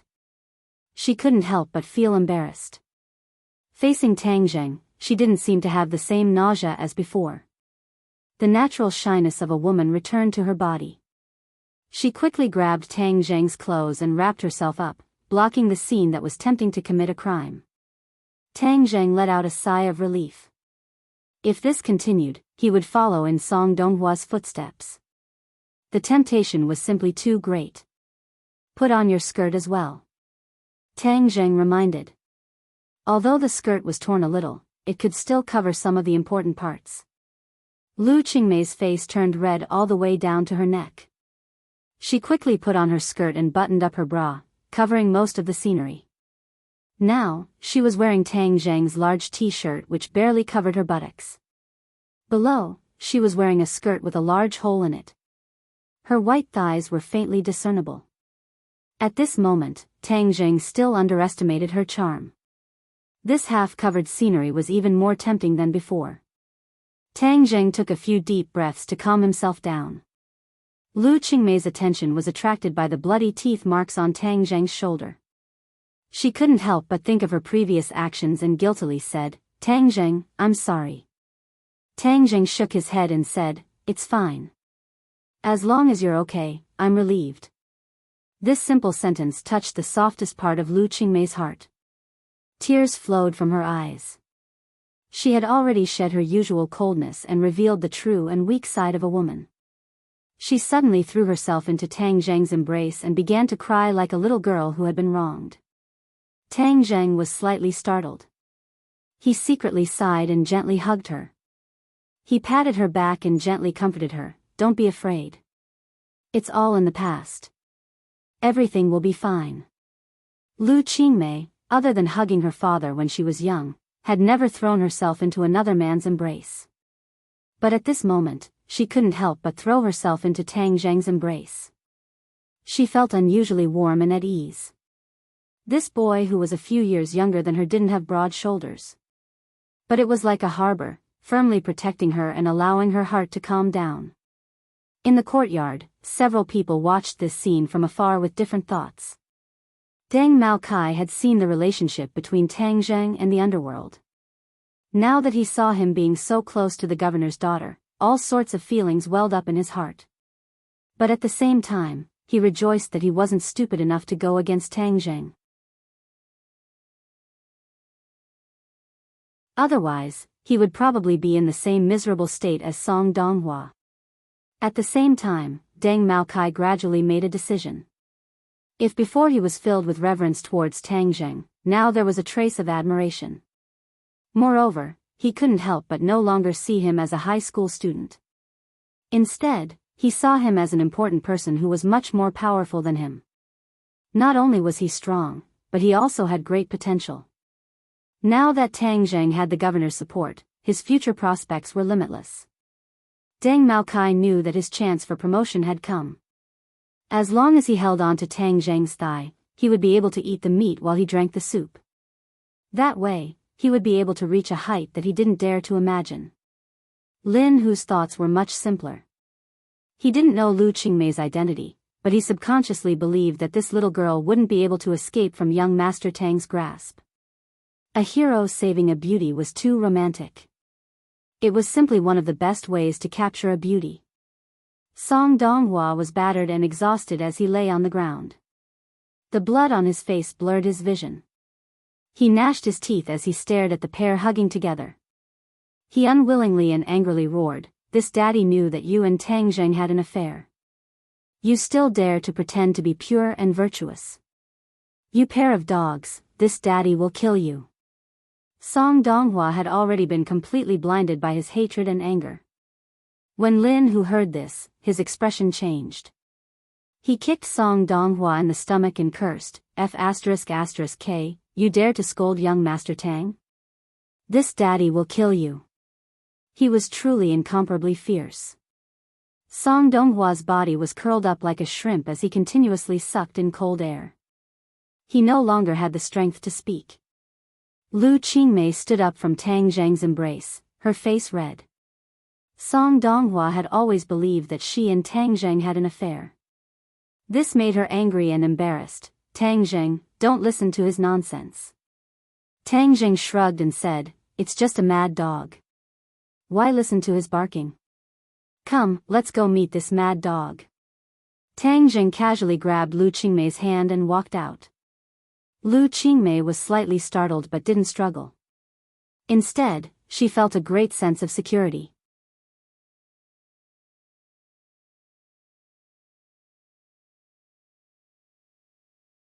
Chapter 153. Tang Zheng led Lu Qingmei into the courtyard and faced Song Donghua. He did this not to show off but to help Lu Qingmei walk out of her shadow. Please, without a doubt, Song Donghua's actions had left a huge shadow in Lu Qingmei's heart. Tang Zheng had once read a story in a book about a girl who did not dare to face her past after being raped. She was immersed in despair and pain until she finally committed suicide due to depression. Tang Zheng did not wish for Lu Qingmei to follow the same path, so he struck while the iron was hot and got rid of the shadow and fear in her heart. As expected, when they approached Song Donghua, Tang Zheng could clearly feel her nervousness and fear. Tang Zheng did not stop and directly walked in front of Song Donghua and looked down at him. Song Donghua trembled as he curled up on the ground, fiercely staring at the two. He was about to curse when he saw Tang Zheng's quick reflexes. Pa! A foot stepped on his finger, causing Song Donghua to scream in pain. When Lu Qingmei heard this scream, she subconsciously wanted to escape but was tightly held back by Tang Zheng. Tang Zheng gently said, "Don't be afraid, he is no longer a threat to you. He is just a dead dog and what awaits him is prison time." Tang Zheng's voice was like magic, infinity, causing Lu Qingmei to involuntarily calm down. Looking at the painfully screaming Song Donghua, the fear in her heart gradually disappeared and she fiercely said, "This kind of person must be severely punished, otherwise who knows how many more people he will harm." Tang Zheng let out a breath of relief. As long as she dared to face Song Donghua, the shadow in her heart would disappear by more than half. He nodded and said, "He can forget about harming others in the future." "Chief Deng, why haven't you arrested him yet?" Deng Maokai was eager to show off in front of Lu Qingmei. He fiercely lifted Song Donghua up and took out a pair of handcuffs to cuff him before dragging him to the side. Tang Zheng then said to Lin Hu, "You guys go back first." Lin Hu and the others didn't say much and quickly left the courtyard. "Who are they?" "My friend." "How did you find this place?" Tang Jing pointed at Deng Maokai, who had walked to the entrance of the courtyard, and said, "Chief Deng felt that Song Donghua would run in this direction, so he brought me along to chase after him. Fortunately, we arrived in time." Deng Maokai stopped and nodded towards Lu Qingmei. He was secretly delighted as he quickly dragged Song Donghua into the car. "Let's go back," Tang Jing said. Lu Qingmei nodded as the two held hands like a couple as they sat in the police car. Song Donghua was directly stuffed into the trunk as no one wanted to see him. "Are we going to the police station?" Deng Maokai turned a blind eye to their intimate actions and asked cautiously. Lu Qingmei nodded. Deng Maokai acted as if he had been injected with chicken blood as he sped towards the police station. On the way, he had already informed his superiors that he had already rescued Lu Qingmei and had even captured Song Donghua. This news seemed to have grown wings as it quickly spread to the ears of the relevant personnel. So when Tang Zheng and the others arrived at the police station, they were followed by a long line of cars. Many people almost trotted over, and the one at the front was Fang Jiangyongda. When he heard the news that Lu Qingmei was safe and sound, the stone in his heart was slightly lifted and he rushed over without stopping. But when he saw Lu Qingmei's appearance, he couldn't help but feel his heart beating wildly. Although Song Donghua did not succeed in the end, it was clear that he had already begun his beastly actions. This could be seen from the fact that Lu Qingmei was wearing someone else's clothes. Of course, he also saw the topless Tang Zheng, but he couldn't care less about Tang Zheng as he quickly walked in front of Lu Qingmei and said with concern, "Qingmei, it's great to see that you're fine. I was worried to death." Lu Qingmei once again returned to her cold appearance and was even colder than before. She didn't even have the slightest trace of a smile and didn't say a word. Jiang Yongda awkwardly coughed as his gaze turned towards Song Donghua. He immediately flew into a rage and fiercely slapped Song Donghua's face as he angrily roared, "Song Donghua, you bastard! You actually dare to kidnap someone in broad daylight. Who gave you the dog guts?" Song Donghua was like a stray dog as he hung his head dejectedly. He didn't even dare to talk back as he obediently hid beside the car. He no longer had any of his previous arrogance. Relying on his anger to commit such a vile crime, he clearly knew what kind of result awaited him. Put on. His legs went soft and he knelt in front of Lu Qingmei. He kowtowed like he was pounding garlic and begged, "Qingmei, please forgive me. I didn't do it on purpose. Please spare me and tell them not to send me to prison." Lu Qingmei's face was cold as she didn't say a word. Seeing this, Jiang Yongda hurriedly waved his hand in disgust, "Drag him away. Qingmei, please let me go. I'm not a human, I'm a beast. Please let me go." Song Donghua desperately begged. "Since you admit that you're a beast, then you should be locked up in a cage," Lu Qingmei said without any trace of politeness. Jiang Yongda hurriedly gave a look to his subordinates and Song Donghua was dragged into the police station. Ga. Suddenly, another car stopped in front of the police station and a 50-year-old man quickly stepped out. When he saw Lu Qingmei, he quickly walked over with an expression of concern. "Qingmei, are you all right?" Lu Qingmei coldly looked at the person and said, "I won't die. Father was worried to death. Luckily, your mother's spirit in heaven protected you, so you're all right," Governor Lu said with lingering fear. The atmosphere in the police station became heavy because the arrival of the governor made everyone hold their breath. This small police station had never had such a big figure come before. "Don't mention my mother," Lu Qingmei said without any trace of politeness. Governor Lu was a little embarrassed as he turned his gaze to Jiang Yongda and sternly asked, "Yongda, what happened? Your secretary actually kidnapped my daughter. How did you lead your soldiers?" Jiang Yongda's legs went soft as he ignored the cold sweat on his forehead and hurriedly explained, "Old leader, it was my fault. I didn't protect Qingmei well. Song Donghua's actions were also out of my expectations. I didn't think that he would be so crazy. I cannot shirk the responsibility." Governor Lu waved his hand and interrupted his self-reflection and said, "Did you catch the person?" "We caught him." "How did you catch him?" "This." Jiang Yongda was speechless as he didn't know the exact details. Lu Qingmei pointed at Deng Mao Kai and said, "It was Police Chief Deng who saved me." Deng Maocai's heart bloomed with joy. This joy was even stronger than when he first married his wife. He used all of his willpower to hold back his smile, solemnly saluting Governor Lu, sonorous and powerful as he said, "This is what I should do as a people's police officer." Governor Lu looked deeply at Deng Mao Kai and took the initiative to extend his hand. Deng Mao Kai hurriedly grasped it with both hands as his excitement was written all over his face. Only this kind of police officer can protect the people. "Good," Governor Lu praised. Everyone else looked at Deng Mao Kai with envy. This little brat had run into dog shit luck to actually obtain such a large contribution. With Governor Lu's words, Deng Mao Kai was definitely going to be promoted. Deng Mao Kai was extremely excited as he couldn't help but secretly look at Tang Zheng. All of this was bestowed upon him by Tang Zheng. Suddenly, he felt that Tang Zheng was simply his second parent. Tang Zheng was shirtless and was particularly eye-catching in this group of officials and police officers. However, his eyes were focused on his nose and his nose was focused on his heart. He didn't have stage fright at all. Governor Lu's gaze finally fell on Tang Zheng's body as he asked, "This is?" Jiang Yongda didn't have a chance to interrupt until he heard Governor Lu's question. He finally found a chance to interrupt and impatiently said, "He is Qingmei's boyfriend." "Boyfriend?" Governor Lu's gaze trembled as he stared straight at Tang Zheng. The others were also extremely shocked. Governor Lu's future son-in-law. Heavens, they had to remember this face.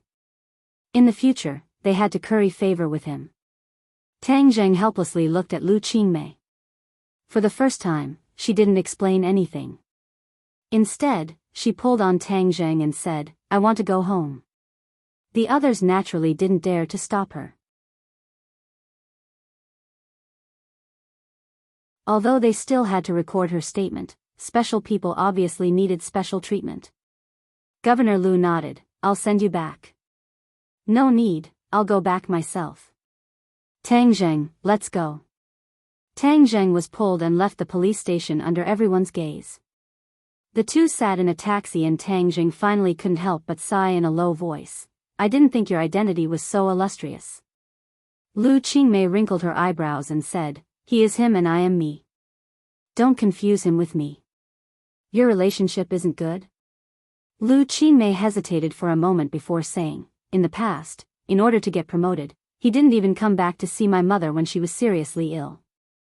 Until my mother died, I didn't see him again, so I hate him.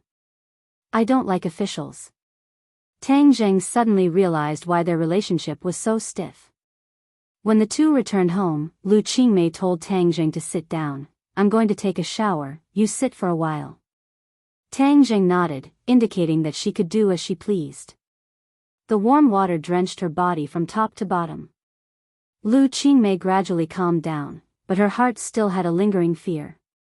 Looking at her curvaceous body, this body that was enough to make countless men go crazy actually brought her such a disaster. But fortunately, Tang Zheng saved her. Through the frosted glass, she couldn't see Tang Zheng clearly, but she could feel his presence. It was as if with him sitting there, her heart would calm down. The corner of her mouth couldn't help but curve into a smile, and her heart gradually changed. After taking a shower, she came to the living room and handed the clothes to Tang Zheng and said, "Put it on, otherwise you'll catch a cold." Tang Zheng quickly put it on, and a faint fragrance entered his nose. Only then did he suddenly remember that this clothes had intimate contact with her. This was her scent, and he couldn't help but feel restless. Lu Qingmei also seemed to realize this point, and her face was a bit red. She quickly changed the topic and said, "In order to thank you, I'll personally cook something delicious for you tonight. No need to be so polite." "What? You won't give me a chance to thank you? Okay then. Let's go, accompany me to buy groceries." Lu Qingmei returned to her ice goddess appearance, but her tone was a bit more intimate. There was a market not far downstairs, and the two went home after buying groceries. Lu Qingmei was busy, and Tang Zheng was forbidden from entering the kitchen, so he could only helplessly sit on the sofa and watch TV. Ah! Suddenly, a scream came from the kitchen. "You're tuning in to the Romantic Tales YouTube channel. Don't forget to subscribe and join us on this journey to catch the most captivating stories.